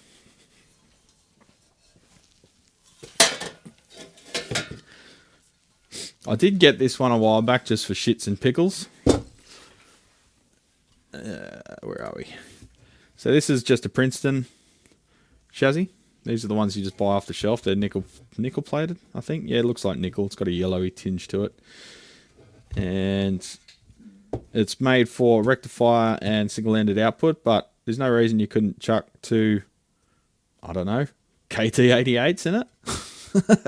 Drill another hole for another valve. And you could make like an absolute fucking wolf in sheep's clothing with this thing, eh? Put it in a cab for a 12-inch, put a fucking 100-watt, 200-watt bloody speaker in it, something super sensitive, and you could have an absolute beast of an amp that from the outside just looks like a Princeton. I like that concept. You could go solid state rectification, and just the sky's the limit. I test fitted on here. You can fit a 100-watt Marshall fucking power transformer on that. It just fits within the size of the chassis. Obviously, it's upright, so it's not going to mount horizontally, but That would be a funny concept, just to make an absolute fucking beast of an amp that looks like a Princeton from the outside. And you turn it on and deafen everyone. I like dumb shit like that. Alright, so here's the job I just finished. Bloke's coming to check it out on Tuesday, but we've got it until then. This was a modded, pretty heavily modded, oh, not heavy, but yeah, the topology's completely changed from 1987 X reissue. But there was lots of stuff wrong with it in terms of performance. However, it was just brought in because it had a broken output valve and all the associated issues you'd expect from that. But I did notice a lot of scope for improvement, so I offered the customer, do you want to go a bit further than just making it work again? And he was keen. So here's the results. We got rid of the stock effects loop and put a head first or Evolve DIY high voltage effects loop in there. So that means that this dropper here is now unused, because that was previously the ridiculous dropper to pull, I don't know, it was like the 30 volts or whatever from the HT to do the solid state op amp effects loop in the stock amp. So yeah, we did away with that. In this one, normally he taps off the phase inverter node, but in this, the very convenient cathode follower down there has the filtered HT right on the valve pin for the plate of the cathode follower. So I tapped into that, and the voltage was about right, and it all worked really nice. And so essentially the topology, I'm getting ahead of myself, hang on, I'll just get my SD card because it's got some photos of the before and after.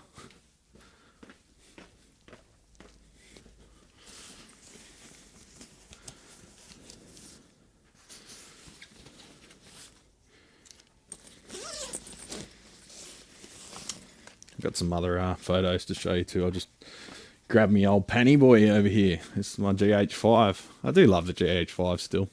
I made a little cable for the Rode because I didn't like the springy cable they give you with it, because it just dangs around everywhere. I love the look of the Lumix. They look real pro. Some of the Sony stuff looks a bit like a toy. Where am I? SD card reader. Scotty, how you going, mate? I squeezed Bandmaster transformers and choked in a deluxe reverb chassis once or twice. Yeah, I hope it wasn't a vintage one though.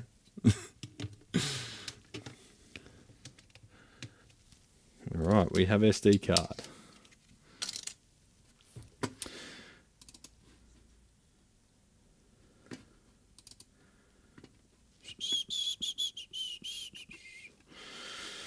Alrighty then. Alright, desk share. Alright, so check this out. This is how it came in. Whoever modded it, I know who modded it, but I'm not going to out them. They were allergic to lifting boards. Now, this is an amplifier that's actually pretty easy to lift the board in. No idea why everyone's so afraid of that. Am I displaying right? Yes. So they probably mangled the shit out of the caps, and they changed the topology to more of a 2204.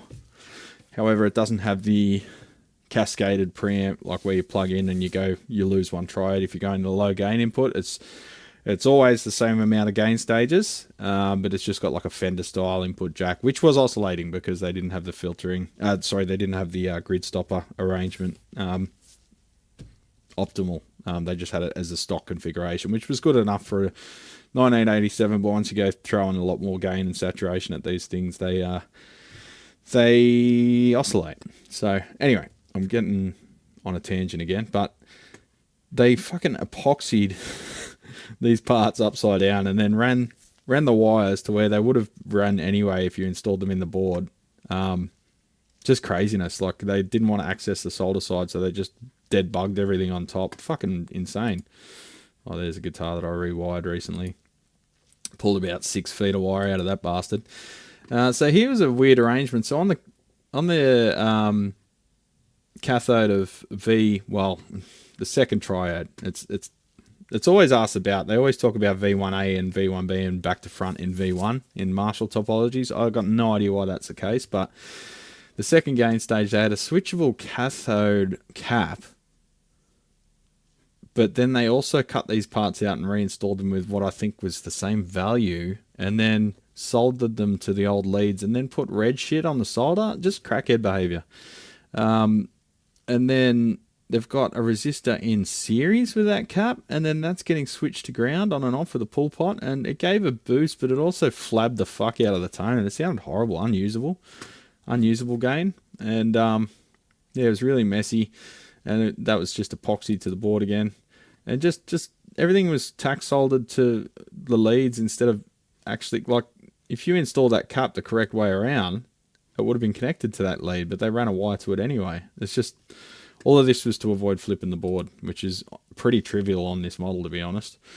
And over here, they've cut the old leads and soldered to the old leads, which is risky in these boards. And that wire there was never soldered from the factory properly. I could just pull that wire out, so that would have given all sorts of problems. And one of the anode wires was the same, so that cathode would have never had a reliable ground, and would have given all sorts of issues and noise. And if they flipped the board, they would have fucking found that out, but they didn't. So, here's a guitar I just ordered, a arch top thing from Tanglewood, just as an affordable arch top, and it turned up with a broken headstock, so that's going back.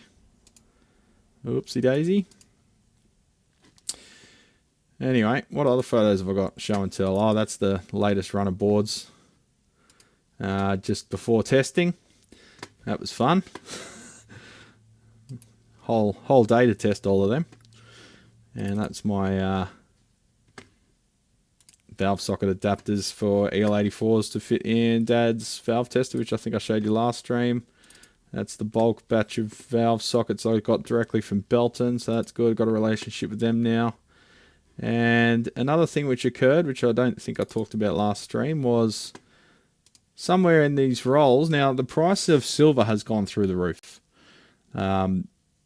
So therefore the price of my solder, which includes 3% silver, has gone through the roof. These used to cost $130 a roll. Now they're at $240 per roll, half a kilo.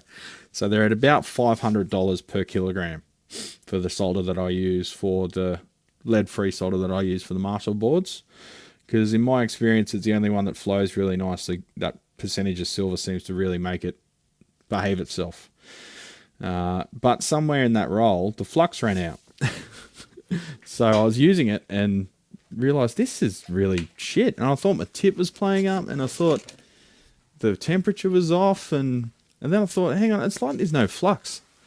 So yeah, I looked closely, and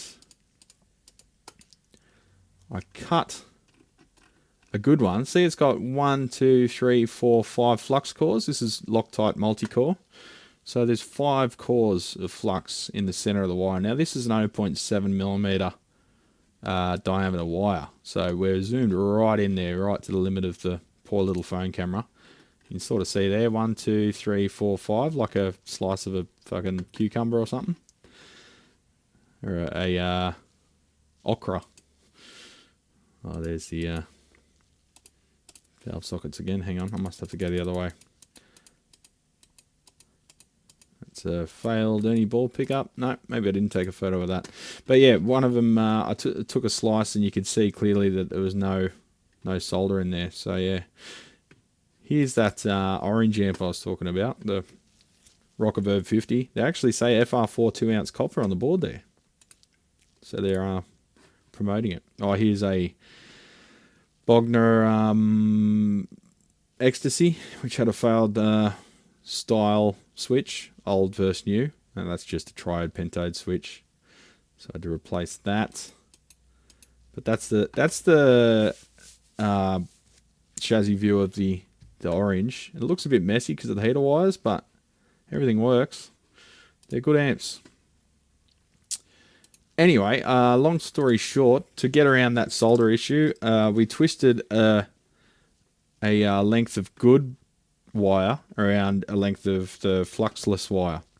And that gave enough flux for us to be able to use it for the valve sockets, because you're pouring a shit ton of solder on there.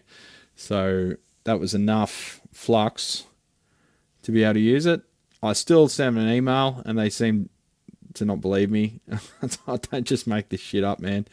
But it allowed me to just use the roll without having to fucking try and get a return on it or whatever. Pain in the ass, but I still have 6040 leaded solder from the 90s. Wow. So anyway, back to this chucha. I got rid of all that tacked on upside down bullshit. And installed everything properly. Flipped the board, found some bad soldering in the process, so that was good. Well, not good, but now it's good. Rearranged everything over here, got rid of that cap, mounted that cap instead to the back of the pot, changed its value from 330 microfarads in series with a 1.5k resistor to 0.68 microfarad in parallel with a 3.3k resistor for a massive gain, well, massive saturation boost. And I've got a attenuated bright cap across the gain pot there. Come on, Penny boy. Penny boy. So we've got a 470 picofarad. All of this stuff's for you live stream viewers, because I know not everyone watches live streams. So if you come and watch live streams, I'll give you away some secrets, because I know you're all champions. 470 picofarad in series with 100k resistor. So it's a bright cap, but it's attenuated, so it's not as obvious, but it's there, and it's not like light and day, and it's not super harsh, but it gives you a bit of extra bite there, which is great. Drop the friggin' coupling cap here, C3, down to a I think that's a 1 nanofarad now. It was a 22. That really tightened things up, really brings to life that overdrive, and Chug City champions. When you lay it back to a cleaner tone, you do lose a little bit of bottom end from that, but Chug City when you got it cranked. Jumpered C5 there, got rid of all the wiring that was on top of the board, all the link wires and shit, and I could just put a quick link there and it was job done. And put some coax for the effects loop. That's my favorite coax down there, so less of a chance of the high signal being right near a really high signal there at the effects loop, the highest signal in the amp, right next to V1, risk for oscillation. And the stock coax to V1A, so the first, V1B, the first triode, I was getting oscillation in the stock's configuration because the wire was stripped back heaps far. There was like that much exposed. It was running right next to the other triode, and that was oscillating. I ended up changing the whole grid stopper arrangement, changed the 68Ks down to 33K, and put another 33K right there on the socket, right as close as possible to that pin. And that, combined with the coax not having as much exposed wire, you can turn everything up max, presence, treble, gain, volume, everything, and it doesn't oscillate, which is idiot mode that I test all my amps in. And if it doesn't work like that, if you can change the layout like you can with this amp or the lead dress, then have at it. But if you're locked into a circuit board layout, there's only so much you can do. Replace those two dead bugged caps because they didn't fit the other way around, and the leads were probably overheated anyway in the reworking, so I just put some nice new Weimers in there, 22 nanos. Got rid of the trim pot for the heater balance and the two resistors in series with it. Look, it's a good way of doing it if you've got a better trim pot. These trim pots are tiny, and they love to, this whole area sets fire to itself if anything goes wrong, particularly in the cathode follower, which may result in an HT2 heater short via the cathode leakage. And here you've got two fusible resistors mounted up above it, and happy days. Change the two screen grid resistors to 2.2K so you can crank it all day without melting them. And put two flyback diodes in there.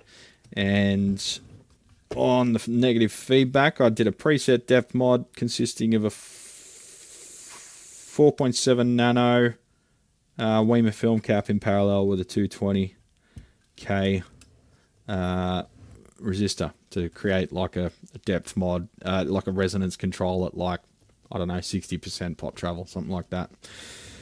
And I think it all works rather nicely, and it's a bit of a fucking beast, a bit of a fire breather. So let's plug it in, get my angry guitar, and give it a chooch. I'll just warm it up while I'm getting my guitar ready. Plug it in, plug it in. 16 ohm. Not sure about my mic placement, but you know, we're not recording engineers over here at Brad's Guitar Garage, are we? That's for sure.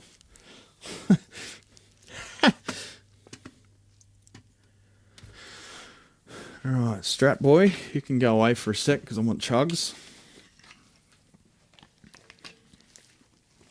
You sort of can chug, but different type of chug.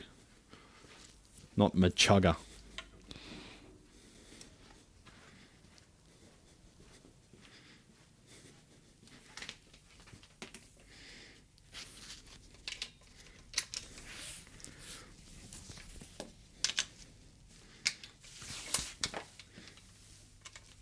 Really got to change that plug. I keep saying that every episode for the last 12 months.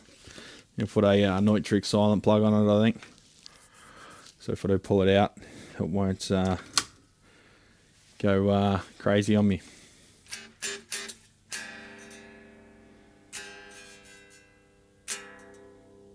How about I tune my guitar first, eh? Let's do that. Just for a change.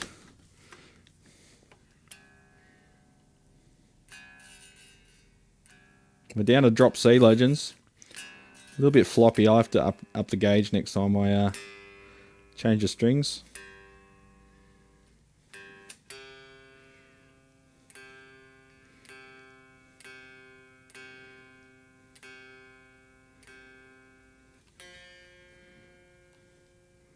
Everything's gone up in pitch because it's colder today.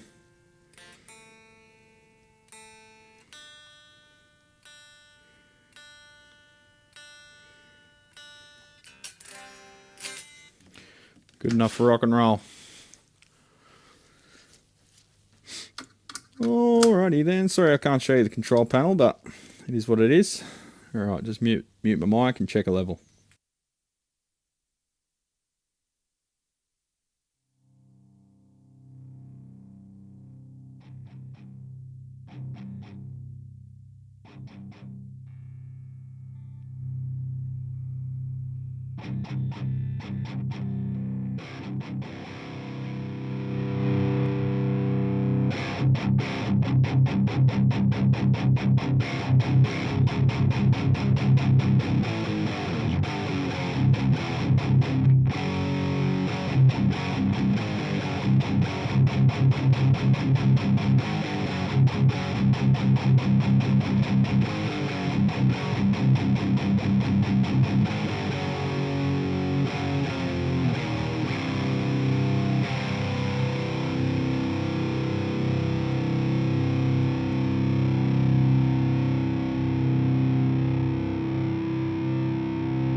Bit of the old Doom theme there.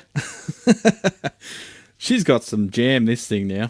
That's a lot of gain for three 12AX7s and not much else. You can do a lot with 3 12AX7s, champions. You don't have to worry about DC heaters and all that shit either. No, I haven't really been practicing. I've just been jerking off heaps, and my right arm action's great. How about a bit of creeping death, eh? We'll see how the right arm really goes.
Oop, hear it die away there. So that can still do Akadaka, can still do Aussie pub rock, but it can also do fucking chugs. So I think it's a very nice little amp now. And I'm not sure if you can see behind me, but right there where I'm pointing is where I retrieved the amp from. And there's a 1987 stock reissue right under it. So I might be doing that to that one as well, or something similar. Modding is starting to get a bit fun, champions. I didn't really fuck with modding there for a long time. But I don't know, watching the amp panel, they've inspired me a bit. Picking up little tidbits of information here and there and putting it all together in a big pizza of amp tone. Yeah, it's good shit. It's good fun. So what did you reckon? Did that sound alright? Righto, more show and tell, photo show and tell time. I feel like I've just been talking at yous for the last half hour at least. I know that's sort of what happens when you're a streamer, but I'll join the chat again momentarily. I'll just show you one more thing. Do you remember that horrible 1962 SG that had been attacked by a drunk beaver? Not that kind of drunk beaver. I ended up doing a fair bit of surgery to that bastard. It was pretty compromised strength-wise by how it was, let's say, modified, if you want to call it that. So I had to do some pretty heavy repairs to it. Just got some photos here from the process.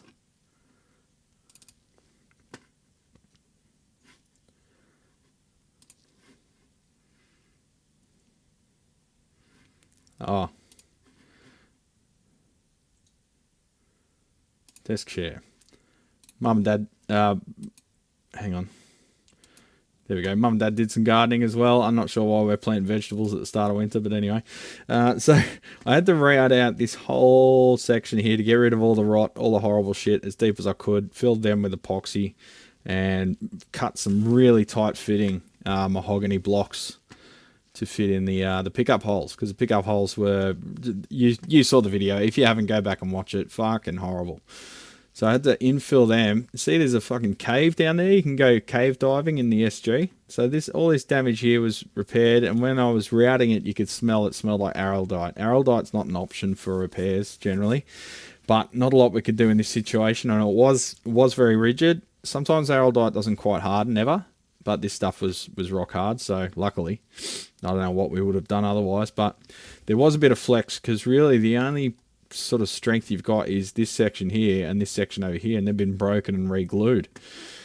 So I routed this one further that way than it had to be for the pickup, and filled it as well to try and get some of that strength back.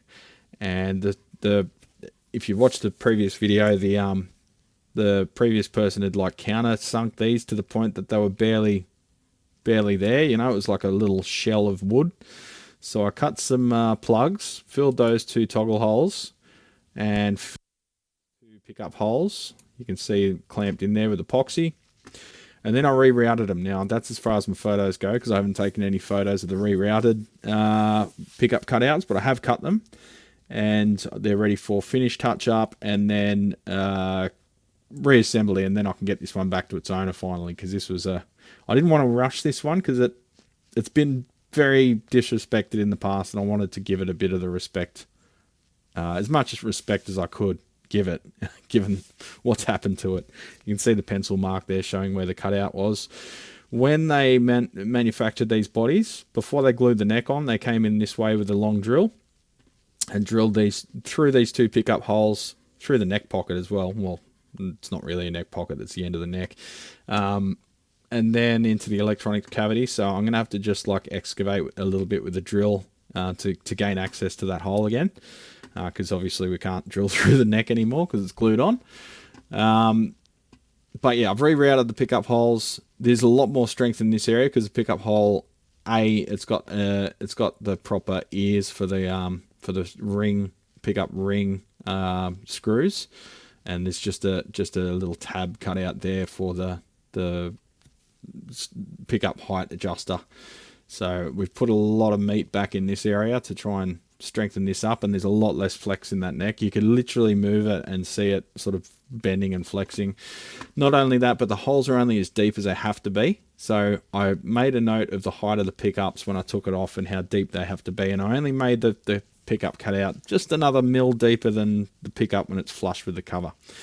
So that way we've built some more strength in that area, removed as little timber as possible. So we've also done a refret to this one with stainless steel, and we've got a new bone nut on there. So now I'll be able to reinstall these pickups, redo all the electronics because they were horrible. Looked like they'd been soldered with a fucking hot nail, and get this thing playing in the long term again. It's been a long, I'm not going to use the word journey, it's been a long fuck about with this one, but it's going to be a viable instrument for the long term now, which despite all its hardship it's been through, I think it's lived to tell a tale, and it's got quite a bit of character now. Let's call it character, including the DIY cutout pick guard cover. I've got no idea why someone did all this to this guitar. I just, in the 60s, 70s, they just had no idea what they'd be worth one day, you know. This thing would be a $10,000-$15,000 guitar if it was all original, but now it's probably worth, well, now it's worth a lot to the customer, but not much to a collector. So anyway, that's the show and tell there. Now, because I feel like I've just been talking at you for the last hour, I'll catch up on the chat. This is the part where I find out I've had no audio for the last hour. Alright, so, excuse me. Supposedly there's now an aluminium shortage. Why not? Why not? Let's add it. Let's add a fucking, I don't know, a sulfur shortage. Why not? Let's just shortage of everything. Everything's short.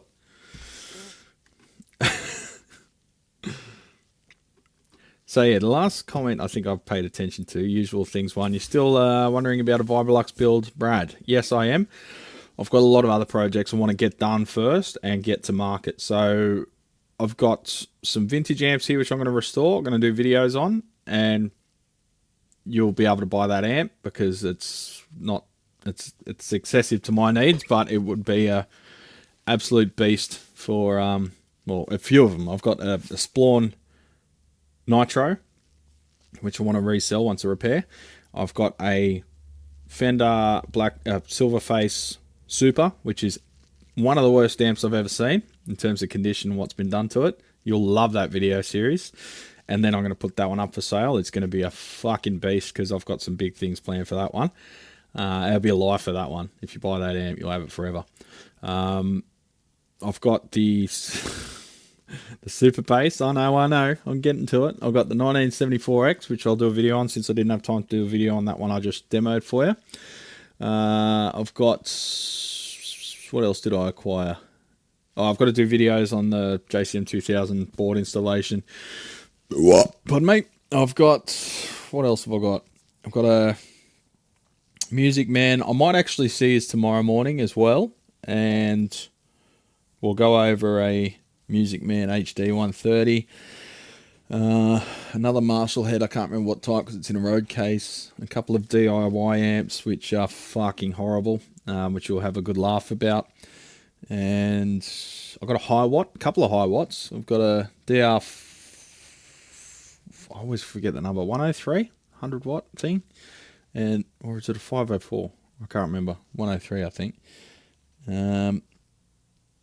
What else we got? We got a high watt, high gain 100, which is one of their 80s ones, which we've got to restore and sell. We've got a bunch of tape delays, maybe even some cassette machines. We've got some Tweed stuff. Probably want to try and do some more guitar stuff. We've got another Paul Rivera modified deluxe reverb. We've got a Vibro Verb, which is the heaviest amp I've ever picked up in my entire life because it's got the original, or I think it's original JBL, the big orange fucking 15-inch in it. So much stuff to do, champions. That's why I'm not going anywhere this long weekend. Head down, ass up. Work. The FYM badge is quite snazzy. I think it's snazzy too. Just mounted in the corner and the front.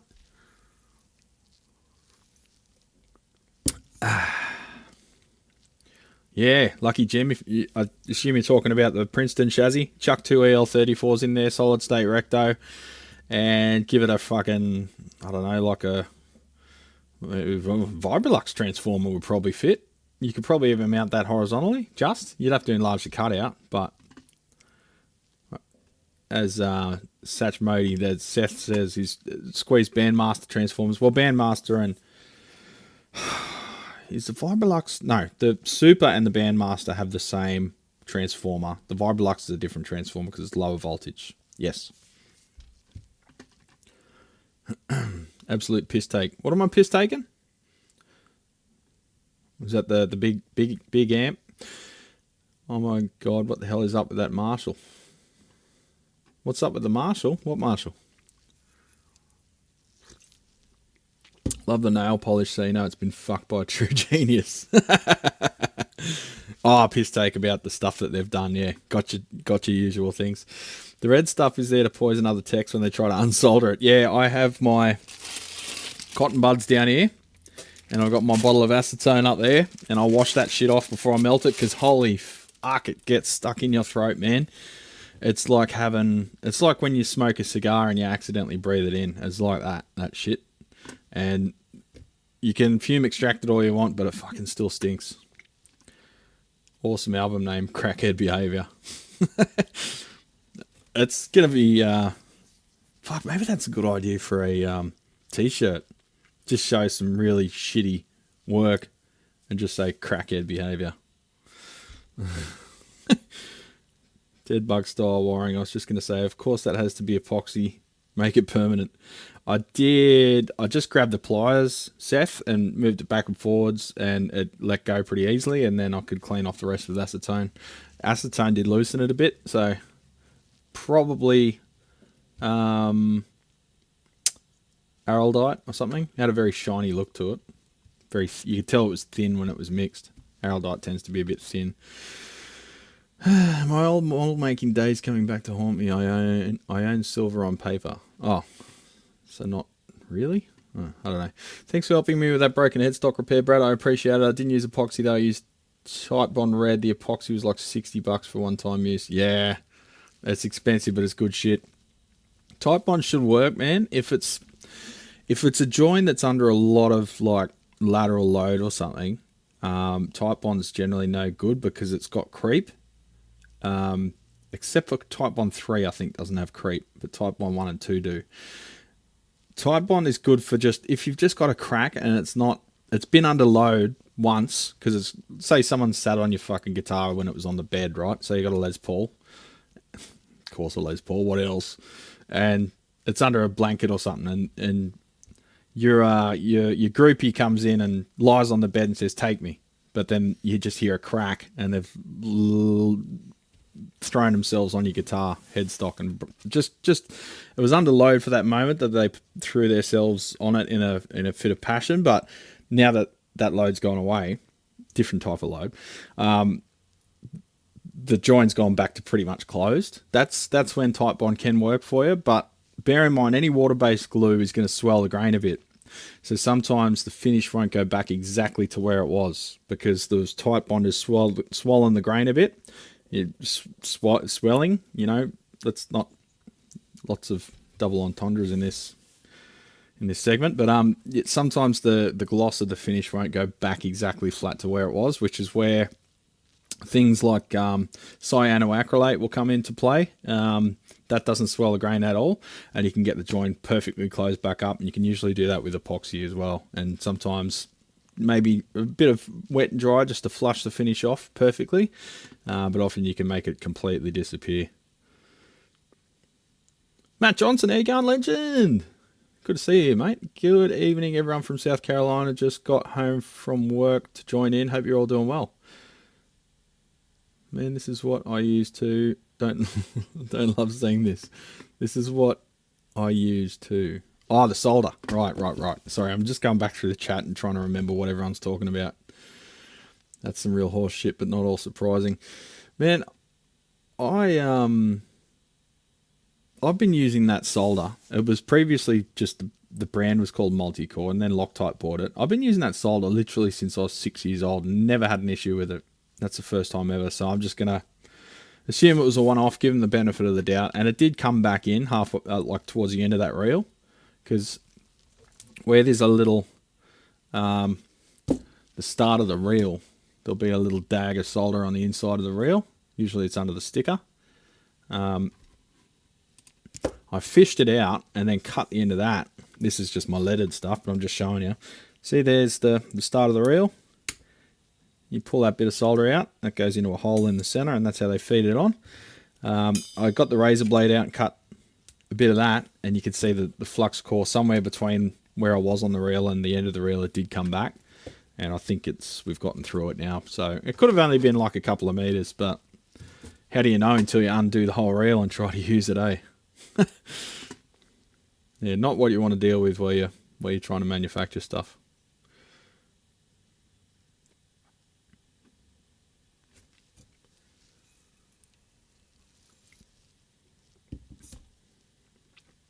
Brad, how often do you get black stars in, and do you refuse to work on them? Their use of SMD components, I'm sure, makes them a pain to work on. That's a misconception, Steve Gunner, Steve Doer, because I like working on surface mount. It's really easy.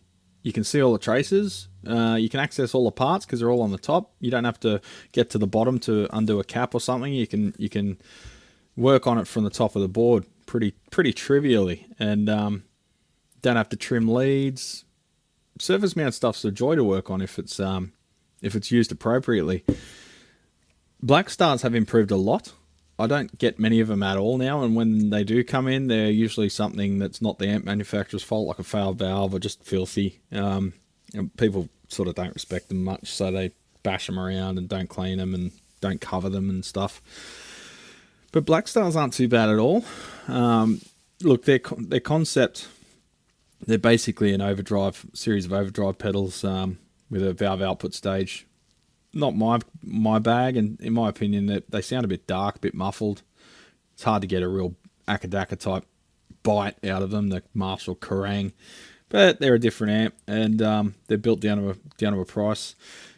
The schematics are out there, so you can work on them pretty easily, and I think from memory they're actually not too bad a company to deal with. They're not one of these assholes. So I do get them in. Usually it's things like a open circuit dropper resistor or something like that from a failed preamp valve or failed output valve. They used to have issues with leakage in their MOSFET phase inverter, because it's a solid state phase inverter in most of them. Some of them have a valve phase inverter, but most of them are solid state, and they used to get pin leakage between them, but then they started putting little isolation slots between the transistor pins, which helped. Yeah, they're not too bad. I'm assuming you own one, and that's why you're asking, because everyone asks about the amp that they own and then gets upset if we say they're not good.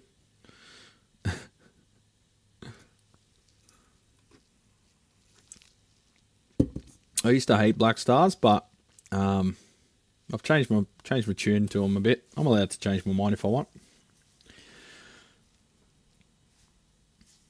Someone made a thermoplastic over fiberglass fish tape that no one bought, and I picked up someone close out. Man, Seth, you must have an absolute hoard over there. The amount of shit that you tell me you've acquired, most of it fucking completely useless.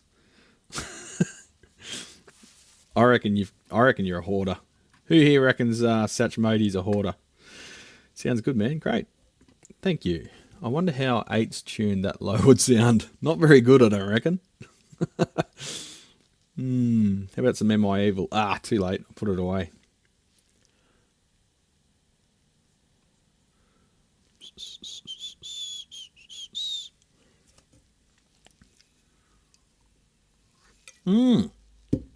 Lucky Jim's populating a Super Fuzz PCB. You must be done now. What's that got? Half a dozen components on it?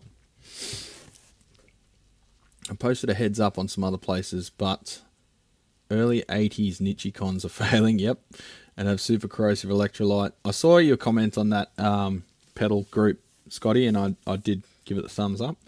So Maxon, Ibanez, etc. pedals, Space Echoes, and rack stuff is getting ruined by them. Yeah, Six reported the same thing. It's happening on a lot of synthesizers from that era.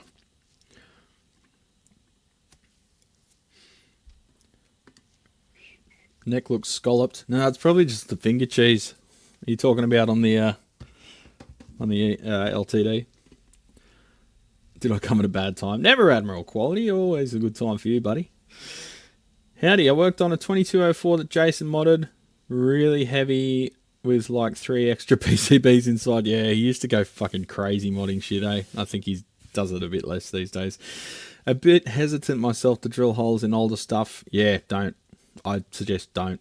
Just get a kit. Get one that's already fucked up. And that's the way to do it, TK. Good to see you here, by the way.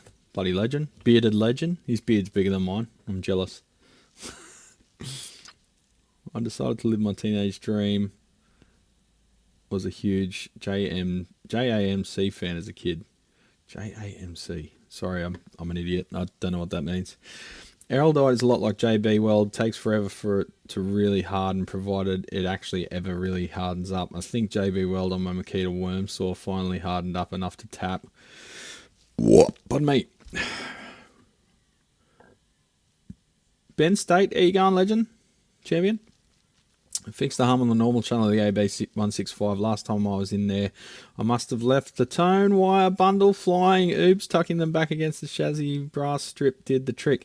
See, that's why it's so hard to diagnose stuff online, because you didn't tell us that at real quality. So we're trying to troubleshoot with no info. If you just sent us a photo, we might have been able to tell, but when you're trying to diagnose stuff online, everyone's like, yeah, no, everything's right, but it's not working. I'm like, well, everything's not right because it's not working. You just told me that. So we need to get to the bottom of what it is. No, it's not that. It's not that. It's not that. No, it can't be that. It's not that. It's like, well, why is it not that? So then you get into this adversarial argument with someone when you're both just trying to fix the problem. It's super frustrating. You're wasting your time. They don't want to pay for your time because they feel like you're maybe insulting their build. It's just, it's really, I don't go down that road. I get people probably every week. There's 2 or 3 people asking me to help diagnose their stuff remotely. I don't even entertain it anymore. I did it once or twice successfully, but most of the time it's just a frustrating standoff when you both really should be working towards the same goal.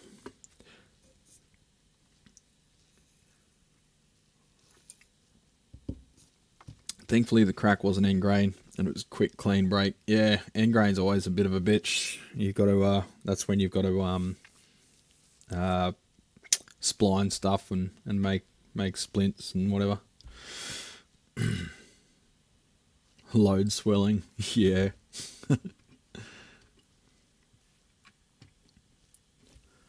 me just adjust now. I'm sitting down. Zoom out. Should I get a soundboard for the live streams? That'd be pretty funny, eh? Silly samples. Have we discussed the Fender controversy? No, because everyone else has, so who gives a fuck? It's the most boring thing ever. Corporations doing corporation shit. Matt Johnson, Brad, have you ever had an old Laney supergroup on your bench? Yes. Being a big fan of Tony Iommi's tone with Sabbath in the 70s, always wanted to try one, but you rarely see them in the States. I had one of his signature ones, and it wasn't great, to be honest. It was a pretty shitty build, but that was a new reissue. The old ones, I think I had one ages ago, but I can't remember what it was like. I might be able to find photos on well, in the catacombs of my hard drives. But you know what's a good Laney? The GH50L, I think it is. Circuit board, but really good modding platform. You can sometimes get them for like as low as $500 for a head, and they are fantastic once you get them up and running. I think the guys on the amp panel did a breakdown of the GH series, the 150 watt heads. They're really good. You follow the group, so you've seen my work then. Nah, it's a public group, Scotty, so it just popped up in my feed. I don't follow any pedal groups. There's very few groups I actively follow. And usually it's for the social aspect rather than the technical stuff. Seth is definitely a hoarder now. Don't look at my storage or band room. I'm thinking about having a garage sale here, to be honest. Just get rid of some old stuff, bits and pieces, parts. Do like part lots, because I hate hoarding. I try to live life like I could be dead next week, so I don't want someone to have to sift through all my shit and figure out what's... I don't want it to become a full-time job for someone, including myself, to sort through shit. So every now and then I'll have a big clean out. Everyone says I'm too clean to be a tech, but that's the only way I operate. And being an open plan shop, you sort of have to be for people to take you seriously. Paul Crane, you're back. Were you here earlier? You were here earlier, weren't you? I'm a bit late to the party. No, he wasn't here earlier. He commented on another video, that's right. I just got back from a 1920 silent film with a backing track by The Cure. Wow, it was brilliant. Jesus and the Mary Chain. Fuck yeah, I love them. Absolute chaos, that band. I love it. I'm down to one last yellow jacket fish tape. I can't use more than one at a time anyway. One of my hobbies was buying tools. I still do some electrical work from time to time. Okay.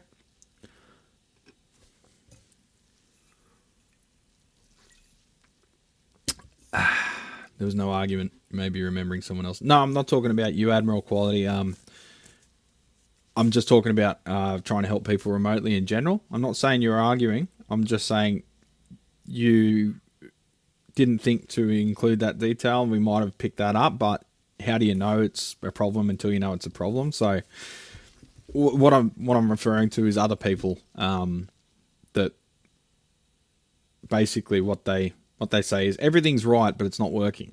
Well, everything's not right. There's something in there that's not right. But because they're not giving us any more evidence, we can't work on anything. We've got no evidence to go with. SRB? I thought that was SR8. SRB drums. Finished up the AC36TB a couple of days ago. Thank you for being a resource. Yeah, I saw your comment on that video, Drummy.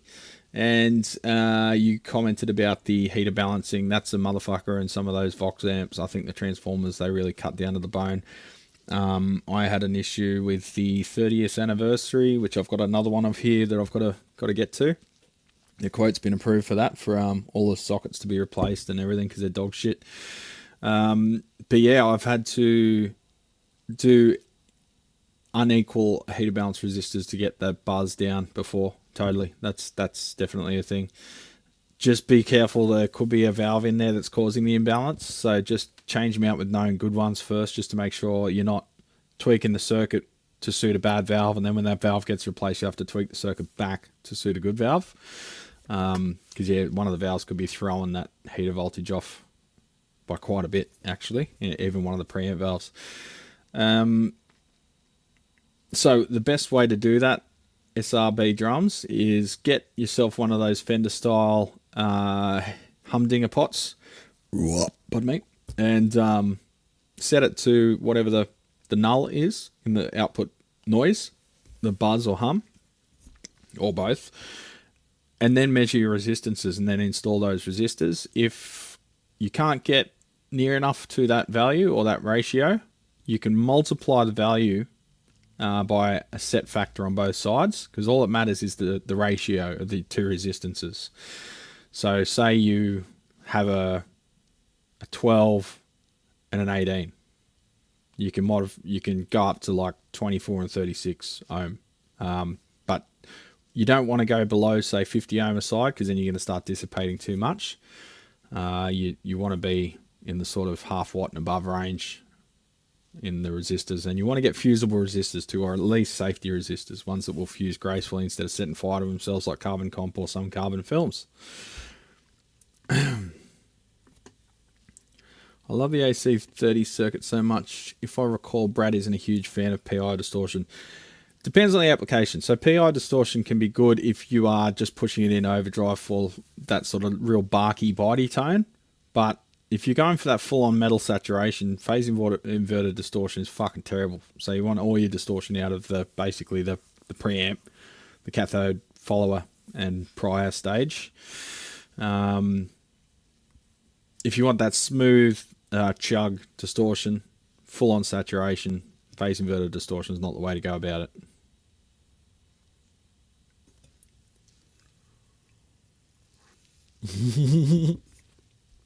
Hoarder confirmed. Seth says, the city is climbing up my ass right now over a pile of auto parts on my porch for my S10 Blazer. I will stuff them into an old rack mount cabinet out back. Hoarder confirmed. That is hoarder behaviour. That's hoarder language. Sun Tzu Bean, you saw the Backrooms movie last weekend. Highly recommended. Really? Really? Although I wonder if I'm showing my age because of that. Well, isn't the Backrooms thing like a new thing? I just can't see how it would be entertaining. It's like the Blair Witch Project. It's just, I don't know. I guess I've got to give it a go. The whole Backrooms concept just seems like a mental illness to me. But anyway, what diodes did you use for the flyback diodes in that Marshall? I used the Rectron. Recticon's the company that makes the SAD series Bucket Brigade delay chips. Rectron R5000F, fast recovery, 200 milliamp, 5000 volt diode. I got to try Iommi's 2-channel signature head last year. Didn't impress me. Didn't get to try his first signature Laney head at a shop in the early 2000s. Thought it was okay, but a bit brittle. Yeah, they are a bit brittle, but again, in the theme of a band, that's when brittle actually ends up being, you know, you cut through the mix. If you isolate out like Jimmy Page's tone and half the Led Zeppelin stuff, it's a fucking brittle ass papery tone, but in the context of the whole band, it fits perfectly, you know. So try and think a bit more in the context of a band, unless you're just sitting there by yourself playing all day. Then just whatever sounds good, you know. But if you're playing on stage, you don't want to disappear in the mix. So some of those tones that sound bad by themselves actually sound pretty good. Okay, so important question of the day. What do you think of the new Anthrax song? I think it's really good. I heard it once, but I haven't re-listened to it, so I can't remember it. I'm going to have to listen to it today. I might play some Anthrax in the shop. If I can battle the media player out of Luke's hands, repeatedly playing John Mayer songs. Owner has old RCAs in there that he's fond of. I rigged up a humdinger, and that's how I found the ratio. Luckily it was almost bang on 100 to 220. Man, that's a pretty heavy one way. Wow. I just paid $5,000 for someone to fix that blown intake manifold gasket and an oil leak. Holy shit. I do my own brakes, so I won't die.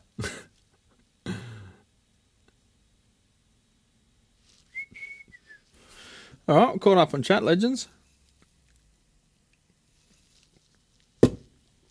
I've got about 20 minutes left, but I want to do some organising of the shop before Luke turns up and before I open. So I might wrap it up, get organised, and get ready to battle a day champions, and hopefully shoot some video over the weekend, finish that SG off tomorrow, and do some other horrible guitar work at home, filling up holes routed by fucking weird people. And yeah, Anthrax still exists. Anthrax fucking kicking ass, bro. Anthrax is, yeah, they're a lot of energy, those boys. Just went to see them recently on the last tour. What was I saying? Yes, I need to fill a bunch of holes in guitars, do some finish touch up. I need to do some spray paint work this weekend. I had that neck from that Warwick bass, which I removed the fretboard and repaired the truss rod. I need to respray that now because we've flushed up the fretboard with the neck and gone through the finish in a few spots. You never get it perfect. You gotta do some finish touch up no matter what. What else is on the cards? I want to go for a walk. Might do that this afternoon. I've got my DJI RS3 here, which I want to play with, and get ready for the next Vivid little jaunt. Go into Vivid and look at some pretty lights. Nope. Did I open it upside down? Yes, I did. Got the invoice there. I got my credit card details on it. It's alright. I'm broke anyway. So I might play with some cameras this weekend just as a therapy thing. Get this thing chooching, because what I've got, I'm trying to figure out a way to deliver power to the camera so it doesn't go flat. You probably noticed on our last Vivid walk we were limited to 1 hour because that's about how long the camera can stream for before it dies. So if I can pull power from the big ass battery in this thing, which is in the handle here, because the gimbal never goes flat. Well, it goes flat after like 6 hours or something. But if I can pull some power from that for the camera and the phone, now what happens is I plug the end of this. This is a small rig 4598 model. USB hub and power delivery choocher. So it mounts on the hot shoe via that clip. But there's a whole bunch of other shit on hot shoe too. But this camera up here, I've got a small rig grip which has got other hot shoe slots so I can hide stuff under the camera and whatever. So essentially you plug your phone into that and you plug your power delivery wherever your power source is into that, and you plug whatever you want to plug into the USB into these ports. 3.1's the one we're after because we want high speed.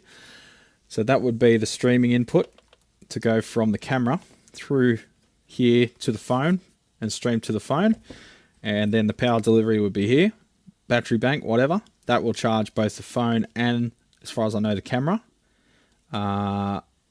If not, I might have to get a battery pack for the camera. And maybe a remote power supply or a dummy battery could work. But yeah, I've got to play with this, figure out a solution, the most graceful and efficient solution I can. Less fucking around, less cables, less things hanging on. And do some streams, walking around with you legends, just showing you stuff, going for a beer, you know, show you around Sydney. I love doing those little videos.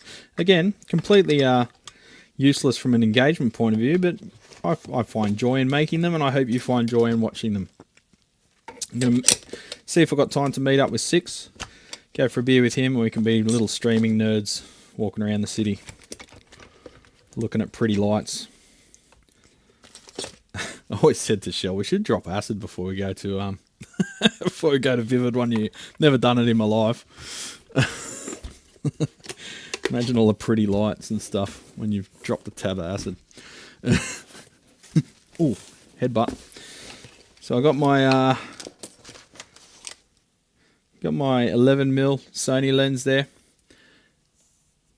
which I'll probably use for the walk because it's ultra wide angle. Makes you feel like you're in the space.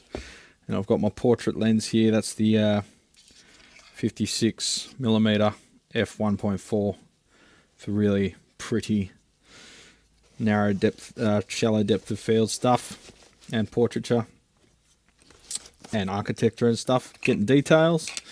And then the one on there is the Sigma, what is it, 18 to 50, which is the good all-rounder. There's my white balance little chucha. You can also use that as a reflector if you wanted to. If you're in a pinch, you could, if you're doing an interview or you're stuck and you forgot your light, you could literally grab a torch or something and shine it on that as a reflector, give you a soft light.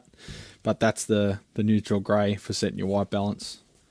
Good little units these, and you fold them up like that, and they go in a little baggie. That's a high-speed USB-C cable. I think that one was okay for streaming at 1080p, but I think it wasn't good for 4K from memory. But the one I got it plugged into at the moment is good for both. Because go figure, the cables actually limit the data, the throughput. All stuff I didn't know until I tried it. Fistful of Metal was one of my favourite thrash albums. It still had that Kiss song, I'm 18. I remember that.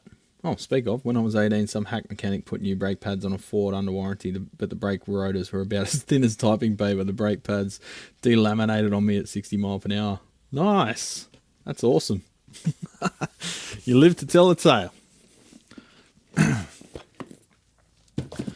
But thank you for that non sequitur. We've got a whole bunch of stuff to show you, champions, but it's kind of overwhelming, so I might just leave it here. Go and get myself organised. I've got 15 minutes. And Alice Cooper, sorry, not Kiss. Metal Thrashing Mad. Yeah, it's good shit, eh? I love that album. I remember when I first bought that album, I'd been basically kicked out of a house because I was living there subleasing, so not actually on the lease. And then they had to move, so I was sort of out on my ass, and I was living in a bit of a unstable environment, and that album sort of grounded me a bit. It was good.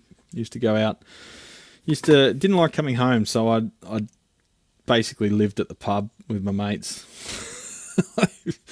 Yeah, good times. $5 steaks at the top pub, Penrith. Fuck yeah.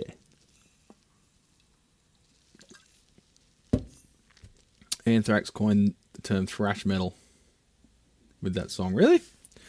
They also, I didn't realise this until recently, but Charlie Benante invented the blast beat, and I did some research, and he fucking did. I thought, no, surely that can't be. That was only in the late 80s. And yeah, the song Milk, Ode to Billy, was the first recorded version of a blast beat, apparently. If you guys have got any evidence to the contrary, let me know. But I did a fair bit of research, and I couldn't find anything to contradict it, and couldn't find anything earlier. So Charlie's the blast beat king. And he was in Sydney. Charlie Benante, Australia, traffic light blast beat. Here we go. Charlie Benante official. I'll see if this works. So our traffic lights, Charlie decided they sound like blast beats. So I'll show you this. I just enabled desktop audio. We'll see if this works.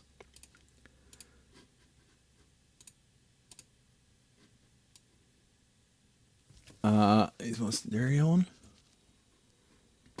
Can you hear that?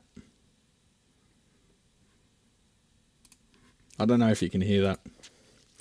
What's my audio output? That one. Get ready for the blast beat.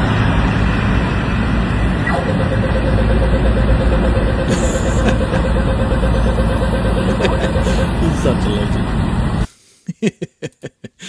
So yeah, our lights. Did you hear it then? Hang on. Didn't hear it? Let me have a look. Get ready for the blast beat. That looks like it's working. So that's what our traffic lights sound like. Get ready for the blast beat. Anyway, moving on. So legends, I'll leave you with it. I'm probably going to start getting knocks on the door soon, and I probably want to do a poo before that happens. So that's the one thing about streaming first thing in the morning. You can't do your morning poo. Maybe that's why Lyle has 7-minute breaks instead of 3-minute breaks. I think that'd be more like 10, maybe 12 minutes. Can't rush these things. Anyway, legends, on that note, take it easy. I'll see you possibly later in the weekend, maybe for a walk instead of a guitar-based video. I think we covered a lot of ground today. Good hustle team. And, Yeetsy's here. G'day. Oh, he just turned up right as I'm going. Bloody hell. Soundboard candidate. Yes. Good idea, Cepho Marks. I will play with the soundboard. I think that'd be funny. I'd take 20-minute breaks for a poo. Yeah, you never know. Especially if you eat a lot of chili, Scotty, as my recent post about my shop-made ramen detailed. Anyway, I'll see you in Lyle's chat first thing tomorrow, if he does one. And I might stream after him if I come back to the shop. Otherwise, I might have a peaceful day in the home workshop doing guitar work. But so much work to do, champions. So much work to do here. So much work to do at home. I've got to fix my bloody coffee machine too. The steam valve's leaking. Dad got me some parts for that. So that's on the weekend's to-do list as well. And get a bit of sun, get a bit of exercise. Might take the bike for a ride if my face doesn't freeze in the process. And get some guitar practice in, champions, because we've got to get some practice. So until then, take it squeezy.